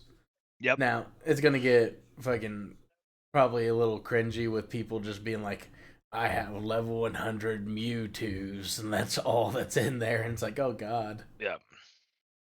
Yeah, They could probably. also limit levels or something. Like if they did that, they Yeah. could like limit the levels, but like when you capture the Pokemon, like it could be whatever level it is that your friends or something. I'm sure they can get creative enough. Or you can't Well, use it, if you couldn't control that level of Pokemon, you can't use that can't use it. Pokemon kind of thing. Makes complete sense to me. Last topic before our Dragon Ball Z comparisons, which was attuned to kind of Skag's pick. Um, Last year, and I did this first in 2024. I had gaming resolution goals I wanted to do for 2025. And so I decided I'm going to do it again. I'm going to do it every year in January. And I did it. So I had goals going into 2025, like finishing more games before I move on. I have a problem where I'll start playing a game, I like it, and I'll move on, and then eventually I'll come back and finish it later. But I wanted to try to complete games more often before I moved on, and then stepping outside my comfort zone is I should have put survival games on here, but now that we talked about it earlier, but I didn't think about it. But like games like Elden Ring or Dark Souls, Souls-like games, like I don't have an issue with them. I think they're great games. And I played Expedition 33 this year and beat it. And some might consider that Souls-like of RPGs, but And then I also wanted to expand my coverage, do more Nintendo stuff, which I kind of died off of Pokemon battling and stuff like that, and the double battles that I used to do all the time.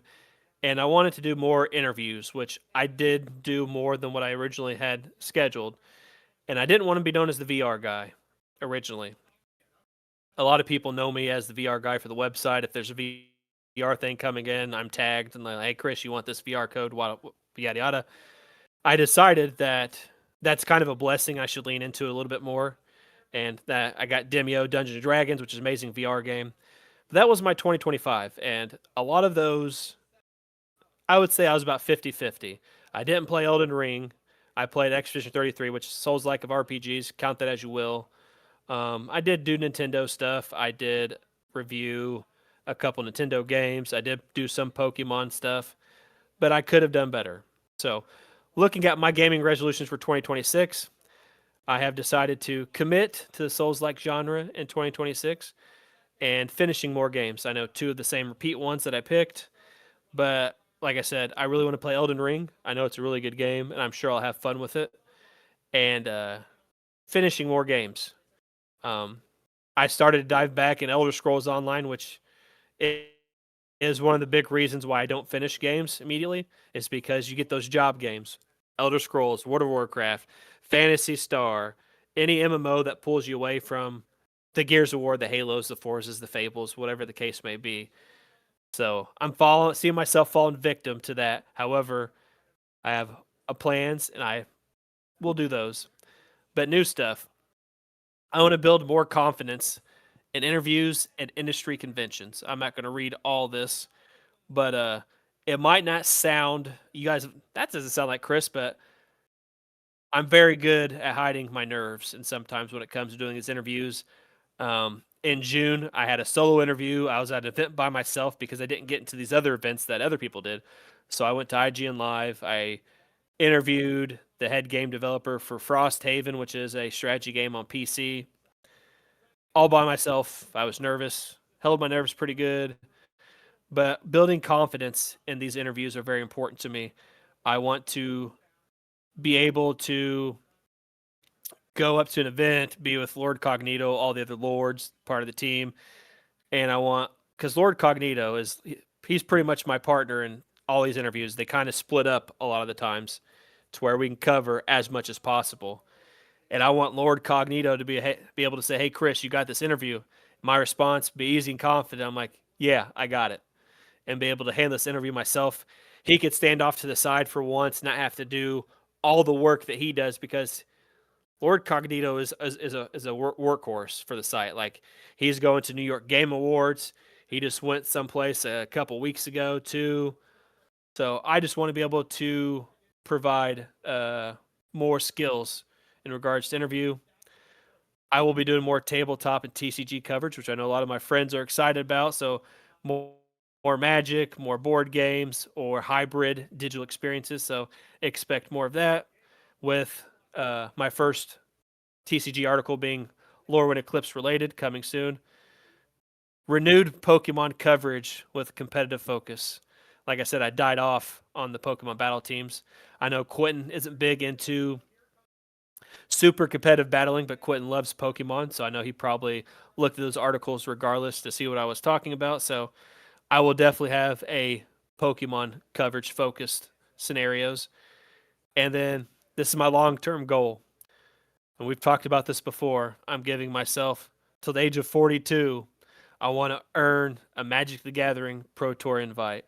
Whether I can attend the Pro Tour or not, barring schedules, there are multiple avenues that you can acquire an invite for the Pro Tour. I can even do it from the confines of my own home.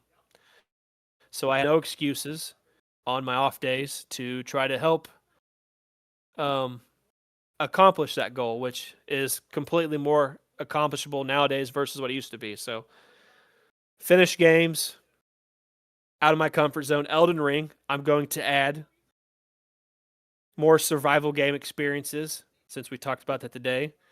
Renewed Pokemon coverage focus, getting that Pro Tour invite, and building my confidence in regards to interviews. So, what would you guys say would be gaming resolutions for you for 2026? I tried to sit and think about them, but I don't have any necessarily that for gaming specifically that I'm like. If anything, I got more like YouTube wise ones. Like that, I count it. You I play games, so I I count it. just wanna upload more stuff. With me being able to maybe slow down my work life, I can actually do that, but I need to try and do more regardless. And that's really the only one that I got. So that's one I'm gonna rock with because I like I like how I play my games now. I don't really have an issue with not finishing my games, but I finish games. I just want to play the game and experience it all at once instead of playing it, go play Elder Scrolls, go play Smite 2, go play something gotcha. else, then come back to it because it's not necessarily that's a bad thing, but a lot of the times it's like when you play a game for a while, you stop, go play something else, you come back and you're like, okay, what was I doing? What was the story going on? Like what you have to kind of rediscover what the game is about kind of all over again sometimes. Yeah. Yeah. No, I completely get that, but that's yeah, I think that's really it for me. What about you, Key? And You got anything? before Q goes one time, you just mentioned YouTube. That's a good thing. I would like to add is I want to compliment every person that makes YouTube videos out there because I'll tell you, I recorded 4 Magic videos in one day. Easy, OBS, hit record, play 5 games, good to go. Making thumbnails absolutely, utterly drives me insane. So I just want to compliment everybody out there that does YouTube for a job, whatever the case may be, makes YouTube videos. But I also want a YouTube goal of, and it's not going to happen right away because I got to figure out my cadence of multiple videos, whatever the case may be. But I want to do one YouTube video a week, and I want to have the cadence figured out by my birthday. So like one video a week, whether it's Magic, Mass Effect lore, Pokemon theory, whatever the case may be, because I'm encompassing anything gaming related. So I want to also do at least one video a week starting from my birthday. Sorry, go ahead, Q. Right. Mine's kind of lame too. I'm kind of in the same boat as Skags, where I don't know. When I play games, I play the games that I want to play, and I have fun playing those games. I guess maybe it could be a little more adventurous with the games that I'm gonna try and play. But with You game, could also have goals for like D&D and stuff. Like you guys still play D&D in person, right? oh With yeah, each other and all yeah, that stuff. So like it doesn't have to be like video game focused, like having the confidence interviews. I mean, it's not video game focused, but like yeah, yeah. I mean, yeah, I've got lots of plans for the campaigns that I run and the campaigns that I play in. So I'm hoping all of that goes well. Um, but as far as like the video game thing, games are also getting to a point where they're too expensive to maybe be wishy-washy on. We used to live in this golden age where you could just go spend 20 or 30 bucks, and if the game sucked, well, at least you had a physical copy of the game and maybe somebody else would like it, or maybe you can play it later and like it. Now, when I have to spend $70 or more on a base game that I don't even get to hold in my hand, it makes it hard for me to be like, oh, maybe I'll get out of my comfort zone a little bit and try this game. No, you can't experiment with games anymore. But I do feel like that's something that I need to try to do is get more games, play more games. So I know you guys don't have Game Pass, but like that is a good avenue for stuff like that for people out there watching the podcast. Because I know people do watch our show. Is services like Game Pass provide that avenue of trying games out? Because like I'll be honest, like when I was talking shit about playing Peppa the Pig, like there was absolutely no way I was going to pay $20 to play Peppa the Pig. So that bet would have not happened, and somebody would have had to buy it for me. But being that Peppa the Pig was in Game Pass, I held up my end of the bargain and played Peppa the Pig. However, there is so much being added all the time. Like they just added, I've always wanted to play Final Fantasy Pixel Remasters, but I refuse to pay $44.85 because that's what Square Enix puts it on sale for. Irritates the hell out of me. I gave in to Final Fantasy X and X-2 HD Remastered for you not selling it below $20 on Xbox, just because that's where all my achievements were for the games originally.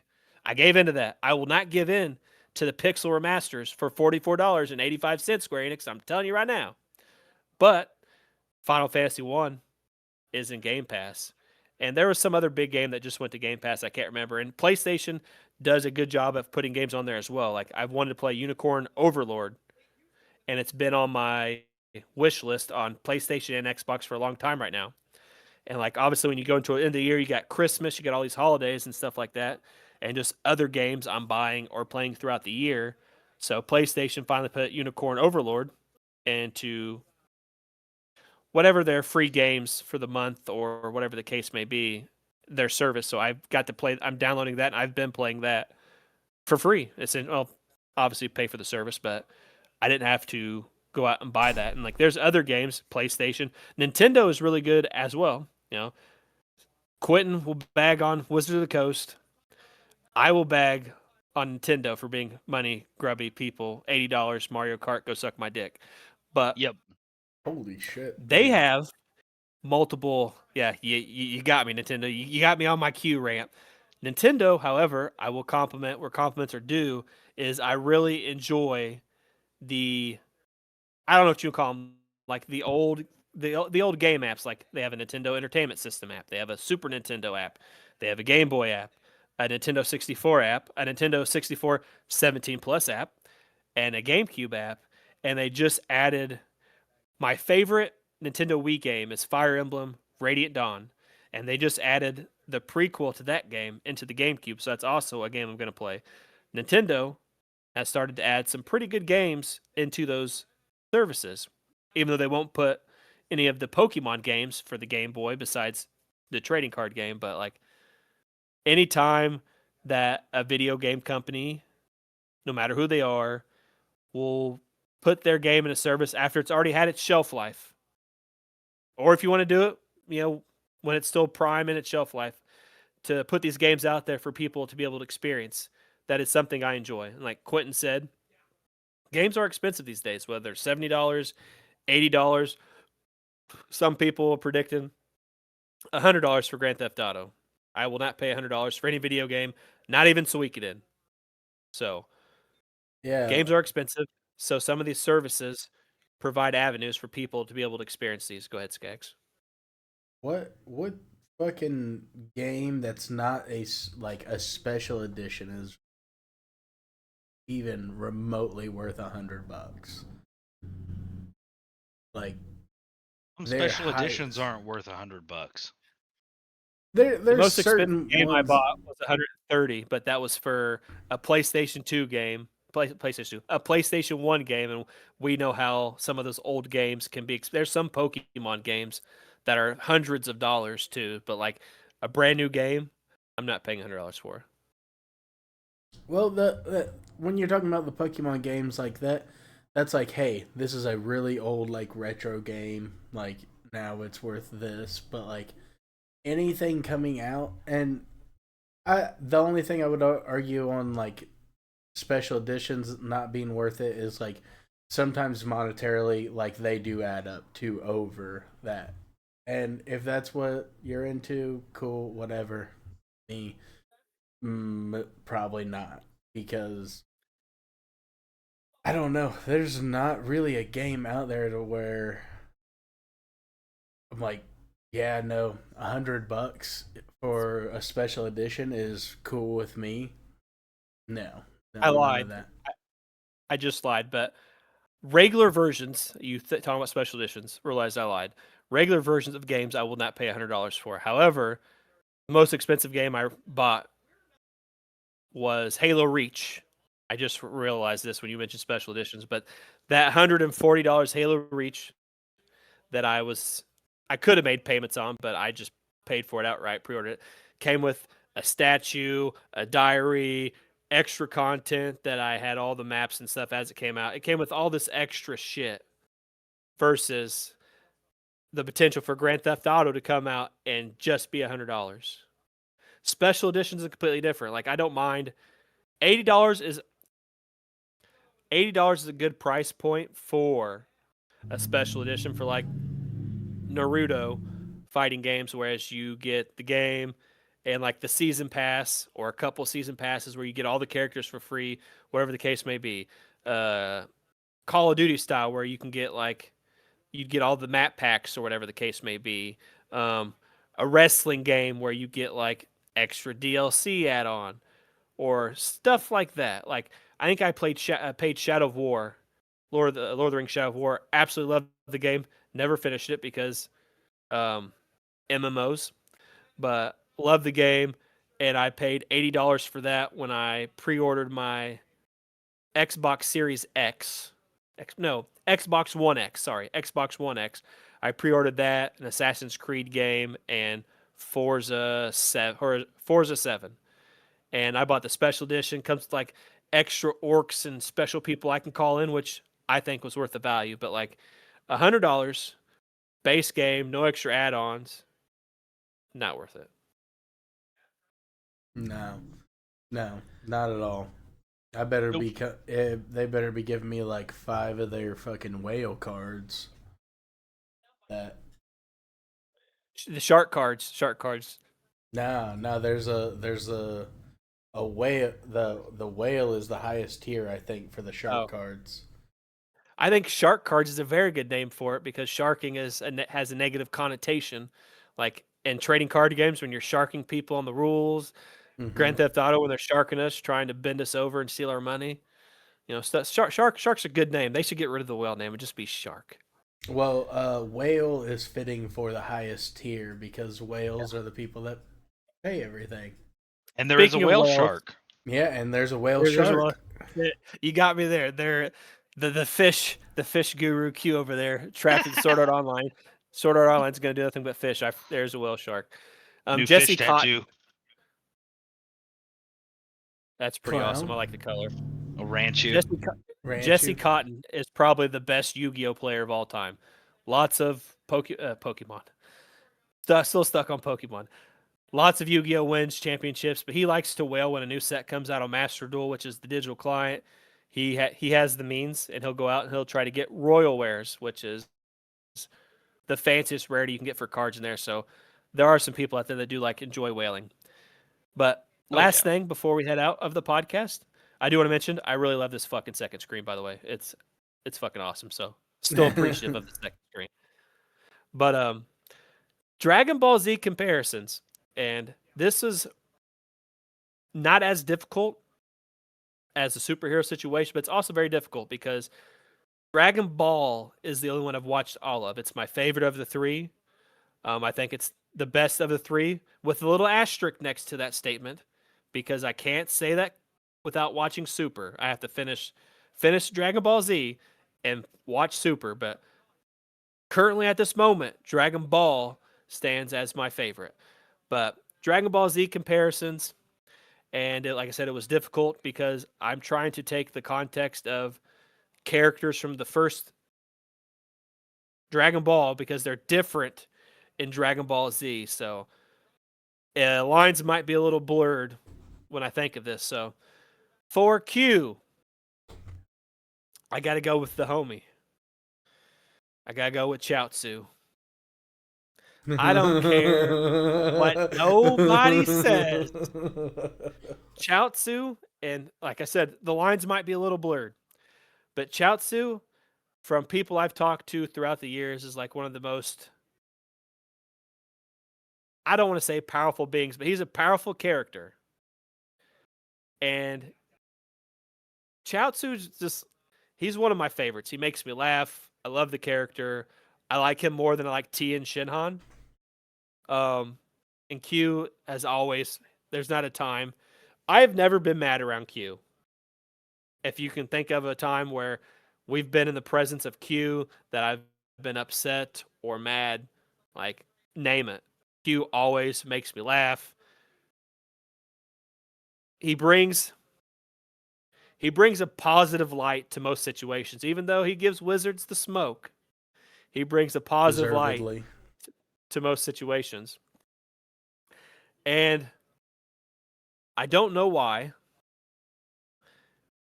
but there's a lot of DBZ characters I don't know because I've only made it to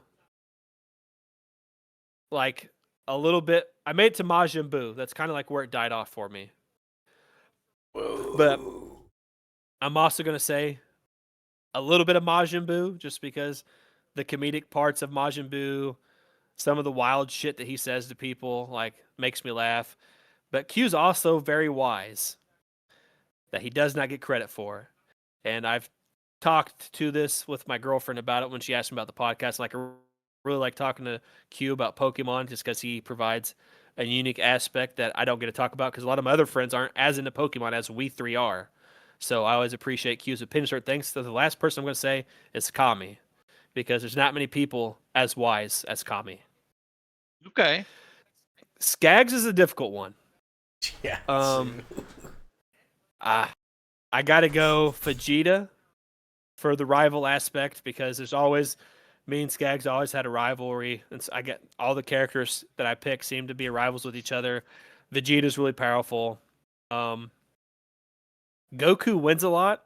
I'm not going to say I'm Goku, but I might be Goku in regards of the rivalry situation where when Vegeta finally beats Goku, it's like, okay, I just topped the top guy, so now I'm that top guy. So I feel like you are Vegeta, and I was originally going to say Tien. Bye, Tien. But I feel Bye, Tien's more Tien. powerful. I say Tien's more powerful in Dragon Ball than Z, so I don't want to do that to you. So like I said, I'm trying to They keep make you on the Dragon Ball Z. Go ahead. They make Tien a bitch in DBZ. Yeah. You were definitely a Tien from Dragon Ball. We're not doing that comparison right now. But definitely Vegeta. I'm going to say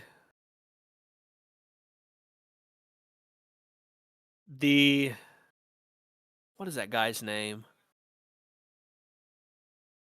Describe him. The Puppet Master guy. The guy that starts the M stuff on the forehead. Oh, Like the witch. the real I thought the it was real Bibbidi Bobbidi and Boo, and the witch made them, right? I don't know who made them. That's why I'm asking. But like, I thought there was like a little dude that was like the one that kind of like bossed Boo and Vegeta around when they had the M's on their heads. Maybe I'm wrong. Oh. Majin Buu. There's like a little gremlin, little short looking dude that I thought was really evil. I could just be making a character up in my head. Marba. It says created Boo because Bibbidi requested it. Is that like a little weird looking dude? I'm gonna look him up. Okay. Bibbidi and Bobbidi is what I'm seeing. All right. I got to look these people up because I'm only going to know by appearance. Because, like I said, I've not watched. Yeah, they look like little like alien troll, like gremlin goblin. I looked up Bibbidi and Bobby. It brings up the Cinderella witch person, the good witch. Oh no. Yes, this is the guy you're Yes. thinking of, right? Bobbity, yes. Yeah. Skaggs is Bobbity. I just think Bobbity is really evil. And I harp back to your surgical extraction deck and like you have like even with your Niv Mizzet deck, like all the little things all the little evil things you could do with the deck, where you're cheating and bring to light. Like Majin Buu is a cheat code to me. Like that is what I remember from DBZ before it kind of died off. Like Majin Buu is like the ultimate cheat code. So I figured Niv Mizzet is the ultimate cheat code deck. So definitely Bobbity, definitely Vegeta, and you're a husky buff guy. Like you have an intimidating presence. Like when people see the team photo of us, they're like, "Is that guy the enforcer, the one that looks like he's in a bad mood, taking a picture on the end?" I'm like, "Yeah, that's our bodyguard Skags." So the big buff guy from the Ginyu Force. Nappa? Nappa. Yes, I think it's Nappa. I think Yes. so. Nappa. Okay. I mean, there's worse. Let me It look- could have been Zarbon. Yeah. Or Let me look up because Dodoria. I mean, there's nothing wrong with the guy with the orange hair, I think, but as for myself, it was more difficult because I feel there's characters from the first one I can relate with more. Oh, this one's gonna get me. I just remembered because I think Iron Lords are gonna have to dress up as some Dragon Ball Z characters. Not being racist here, but the humor of this character also relates to Quentin. Mr. Popo. You know who I'm gonna say? Mr. Popo. I'm a giant Mr. Popo fan. Mr. Popo is the real G. Mm-hmm. Specifically Dragon Ball Z. I do not condone Purple Popo. But they want Lord Cognito to be on the podcast. Addict is closer to your guys' age. He's the young one of the podcast. He wants Lord Cognito joking up to dress up like Mr. Popo. Oh my god. And I defended Lord Cognito because he's like, yeah, we're gonna get canceled for this. I said, well, if he's gonna have to dress up like Popo, Addict's gonna have to dress up like Chaozu. And so they brought up Popo. Yes. But that's great. I also think I have aspects of not Nappa. I'm stuck on the Ginyu Force. Kai.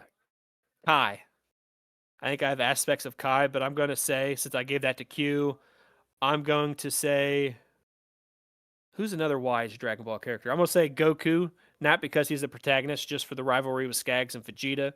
I think that fits us. I'm going to say Piccolo. I think I fit well with Piccolo. Anger. He's a tutor for Gohan. I think Piccolo is underestimated. I think I am underestimated in some aspects these days in regards to certain things. So Piccolo, and then I would like to say Master Roshi, but I'm not pervy like Master Roshi is. But the wise aspect of Master Roshi. At least I didn't give one of you Krillin. That was almost a thing. That's who I always get, and that's who I gave myself. I was going to give you Krillin too. I will say I'm a Krillin fan, just not as much as the ones I gave you, and I think those ones fit better. Aspects of Kai for me, Goku, Piccolo, and aspects of Roshi. Now, there's no twins that I could think of, unfortunately. Well, you got, I always got you twins. covered. I've got you covered this week because I thought for sure you were going to steal it from me. But mine and Skags's is a duo for me. And it is Yajirobe, the swordsman, and Korin in Korin's Tower. Are those from DBZ?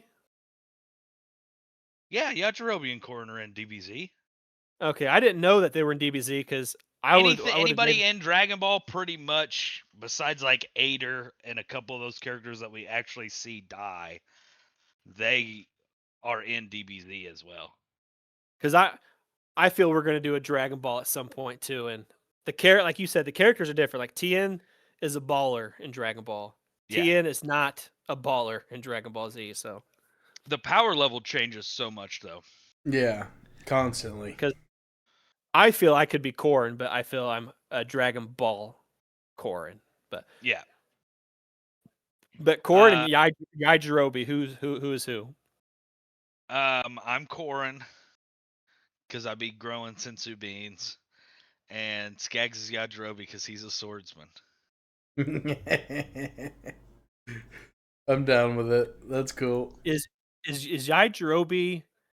I mean, he's not the most powerful in Dragon Ball, but he's pretty strong in Dragon. Is he strong in? He's he's one of the only homies besides like Trunks who uses a sword, and he is up there in Dragon Ball times. He's up there in power with everybody, like strong enough to be an ally with the squad. For you, I was gonna do like Shenron or somebody big and grandiose, but like I forgot about the fucking dragon. Jesus Christ. Shenron, but like his whole thing is like I come in and do the wishes and then I leave. So he doesn't have like he's not part of the group. He's like a prize at the end of an arc, you know. So I come in, I grant your magic wishes, and then I go home. well, yeah, that's kind of true, but that's why I gave you Master Roshi. As soon as you were like, I'd not give myself Master Roshi, I was like, okay, well, that's what I picked for you. Not the pervy aspects of it, just the Master Roshi aspects of it. First person to do a Kamehameha wave, dude. You are correct. Well, is he the first one, or is like Grandpa Gohan? I think they've changed it, but like the first one we get to see ever done Is Master Roshi? is Master Roshi, and then obviously somebody probably taught him, and then somebody taught that guy, and then Yeah. Shenron. Somebody made a wish on Shenron, and that's the first guy that learned it. You know, that's how Dragon Ball lore fucking goes. Yeah. I could see myself as Master Roshi, especially in obviously the first one, because he's training you and Skaggs, Goku and Krillin. But we'll get to that in the future. Pretty fast, huh? That's my favorite interaction between Goku and Krillin, is they're both just talking shit. Master Roshi's like, pew! Fucking 2 seconds or something. All right. All right, Skaggs, what you got for us? I was gonna give Q Krillin, but I'll wait about 4 years and it'll be more apt to be true. Ooh. Oh. Ooh. No, I'm still gonna give you Krillin because That's fair. That's yeah. Yeah, I'm gonna give you Krillin because not only that, later on you end up with Android 18. So I mean, how bad is that really? Not Isn't that bad. the female android with the blonde hair? Yeah. That's the one. I almost gave Skaggs that android. That's not horrible, unless the prophecy is that the only chick that'll get with me is a robot. A badass robot. Well, that's fair. After that, I'm going to give Chris Master Roshi. That was the plan the whole time. So I almost changed it up and gave you Shenron because I as well was like, man, Master Roshi, but and then I looked it up and I was like, I could do Shenron, but Master Roshi fits better, I think. Shenron's just not a core homie. Exactly, he's not around enough. It was between Piccolo and Master Roshi for Chris for me, because like he's a very like teacher like person to like Gohan. Yeah. So that and Piccolo's probably better now that you say that, but I always forget about Piccolo too. But Kai is also a teacher, but like I said, I already given it to Q.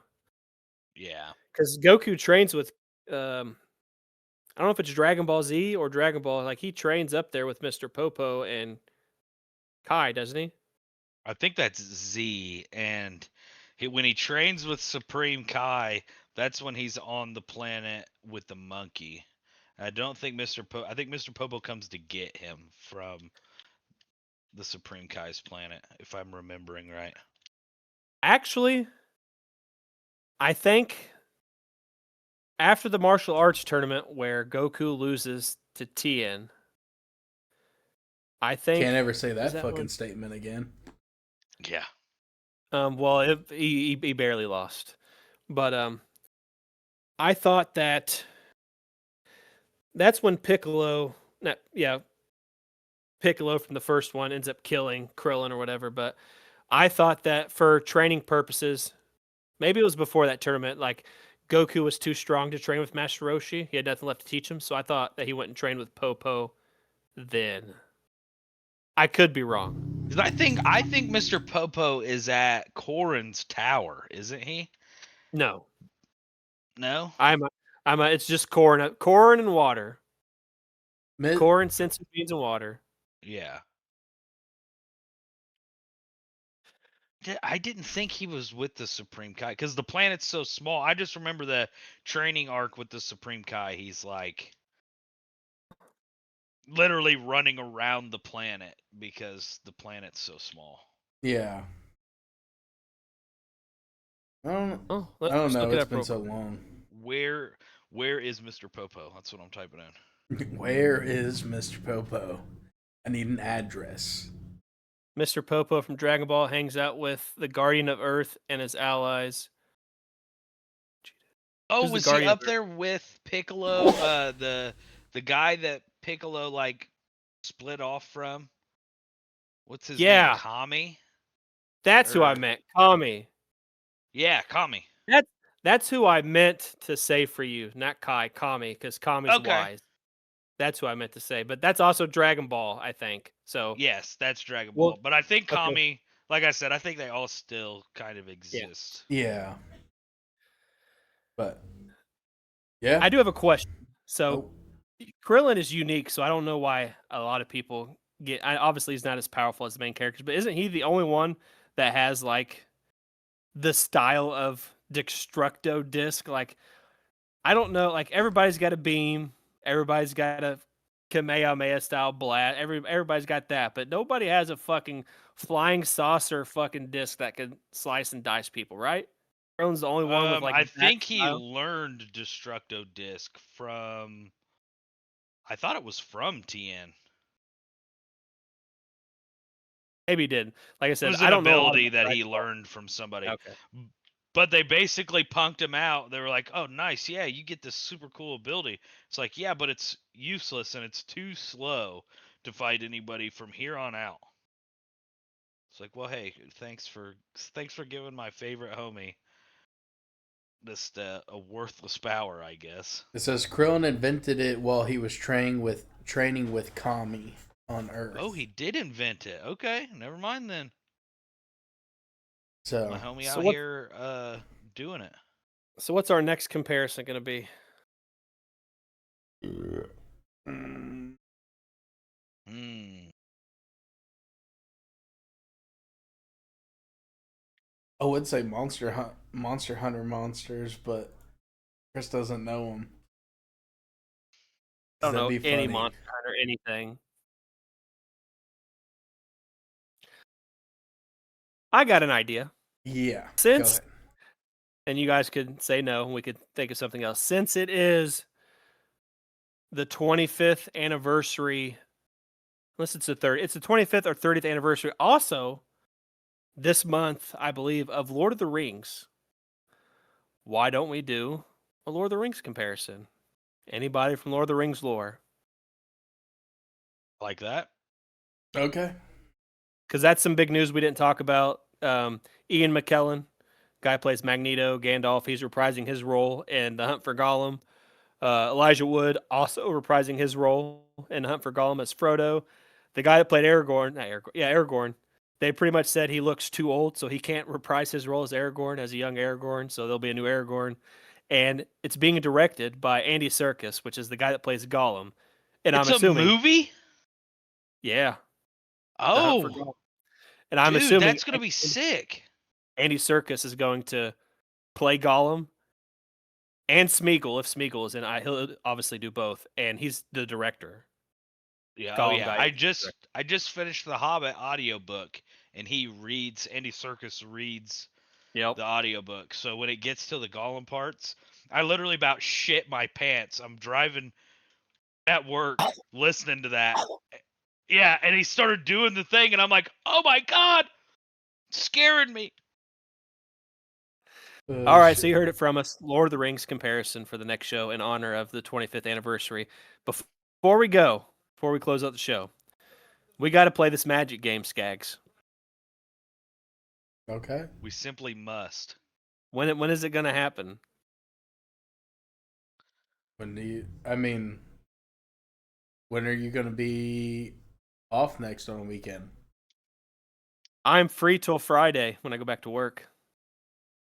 Okay. And then I'll be off. Like, this weekend is the normal podcast weekend, so Yeah. After this weekend, it's every other weekend. Okay. Well, we can try and get it done sometime this week then. You just gotta let me know if I have to wake up earlier than 10 o'clock. Obviously, I'll set an alarm so I get up earlier, but just let me know and we'll do it, get it done with. And then I will announce the Pokemon regulation for our doubles battles because I have everything ready. I just got to figure out. I can't remember which letter it is, but I have it ready for what we're going to do. Hell Okay. yeah. All right. All right, Sounds we're gonna do it this week, guys. So make sure you pay attention. And then loser, hottest chip, sourest candy. Do we Coming need soon. to do you guys want me to go ahead and order those so we've got them? Well, see, I don't know which one I'm going to eat, so I would prefer no one to waste any money as of yet. Okay. Well, I Fuck mean, it. it's gonna I be will do- one. It's gotta I be will do one or the the chip. other. We'll see. Yeah, it's gonna be one or the other. But if, like, say you and Quentin lose, neither of you want to do the hot chip. No, it doesn't matter. But that's part of it. yeah, that doesn't. Neither of us want to do the hot chip, but Yeah, but we left it. I thought we left it open for, like, you could do the chip or the candy. No. So whoever comes in there is second, a chip and a candy. and whoever comes in Okay. second gets first pick. Whoever loses is third. Gotcha. Does not get a Okay. choice. Okay. So, yeah, we can definitely go ahead and get that on the way then. I'll order those Sure. today. Works out for me. Send me an image so we can make sure we all get we get the right ones too. Yeah. Okay. I'm assuming the we can end the The hot- podcast. We can talk about that Yeah. later. The hot chip is easy to find. It's the sour candy. I'm not sure what that is, but the hot chip is easy to find. So, yeah. you want me to close or you want to close it, Skaggs? You got it, good sir. All right, ladies and gentlemen, that's all for episode 20. We're trucking along the way. We're almost an entire year, half a year of podcast. And you got to think, actually, we're almost a year of podcast because we do it every 2 weeks, 52 weeks in a year. We're on podcast 20. So we're almost a year worth of podcasts, which is crazy to think because I never thought that we would be hosting a podcast together. Like, I always just assumed you guys were too busy. So excellent to see. I'm happy to hang out with my homies on Saturday. But up to my right, in my view, we have the man of the hour, the man with the power, the man too sweet to be sour, better than Mistra. He's the true inventor of slivers. Don't at me on Twitter. I'm talking about, Q, aka Short Round. Shout out to him. His love for slivers never dying. He is the one devoted person to a singular creature type. And he is the Gandalf. He is the Dumbledore. He is the prime wizard for slivers. And you'll never tell me different. So glad to spend some Saturday time with Q. And down below, we have my equal, my compadre, the man that drives me to the brink of insanity, battling it out on the fields of Magic the Gathering. The one person, the one true rival I'm talking about, none other than Tyler Skaggs, my XCW rival, the man that let me give him a frosty float off a ladder onto another ladder, the man that took a moonsault with a ladder. I'm talking about the guy I can just beat the shit out of, and he would just take it in stride. Happy to be able to join you for another podcast on a Saturday, good sir, and looking forward to all of our future podcasts that we do together. And then, don't forget, you can't find Q on any social media because he doesn't care about social media. However, you can find Skaggs on YouTube and Twitch, Dodgy Yeti. You can find him on Twitter. I think his Twitter handle's probably changed. It could still be vintage_ISO, but his name pops up as Dodgy Yeti. Facebook, Tyler Skaggs, Quentin Skippy Ware, the only social media Quentin has. He still doesn't use it, but you can find Skaggs there. No, dude, you can't be throwing that out there. But you can find Facebook. You can find me on don't forget Skaggs' goals 2025 YouTube. Make sure you subscribe to his YouTube channel. Links down in his description. You can find me on YouTube, which I got a magic video that went out yesterday, which was Rally the Ancestors Pioneer. Magic video coming out tomorrow, Toxrill and Historic Brawl. I got Dredge coming out Tuesday and Pioneer. I got another Brawl video coming out Friday, so look forward to those. More articles coming, lordsofgaming.net. Find me on Twitter, Instagram, Threads, Blue Sky, Fuse, Mastodon, Discord, every place. I don't know if Skaggs is ever going to open up our Discord, but if he does, we also have a Discord. So stay tuned. We hope you guys join us next time in 2 weeks as we come back for episode 21. See you.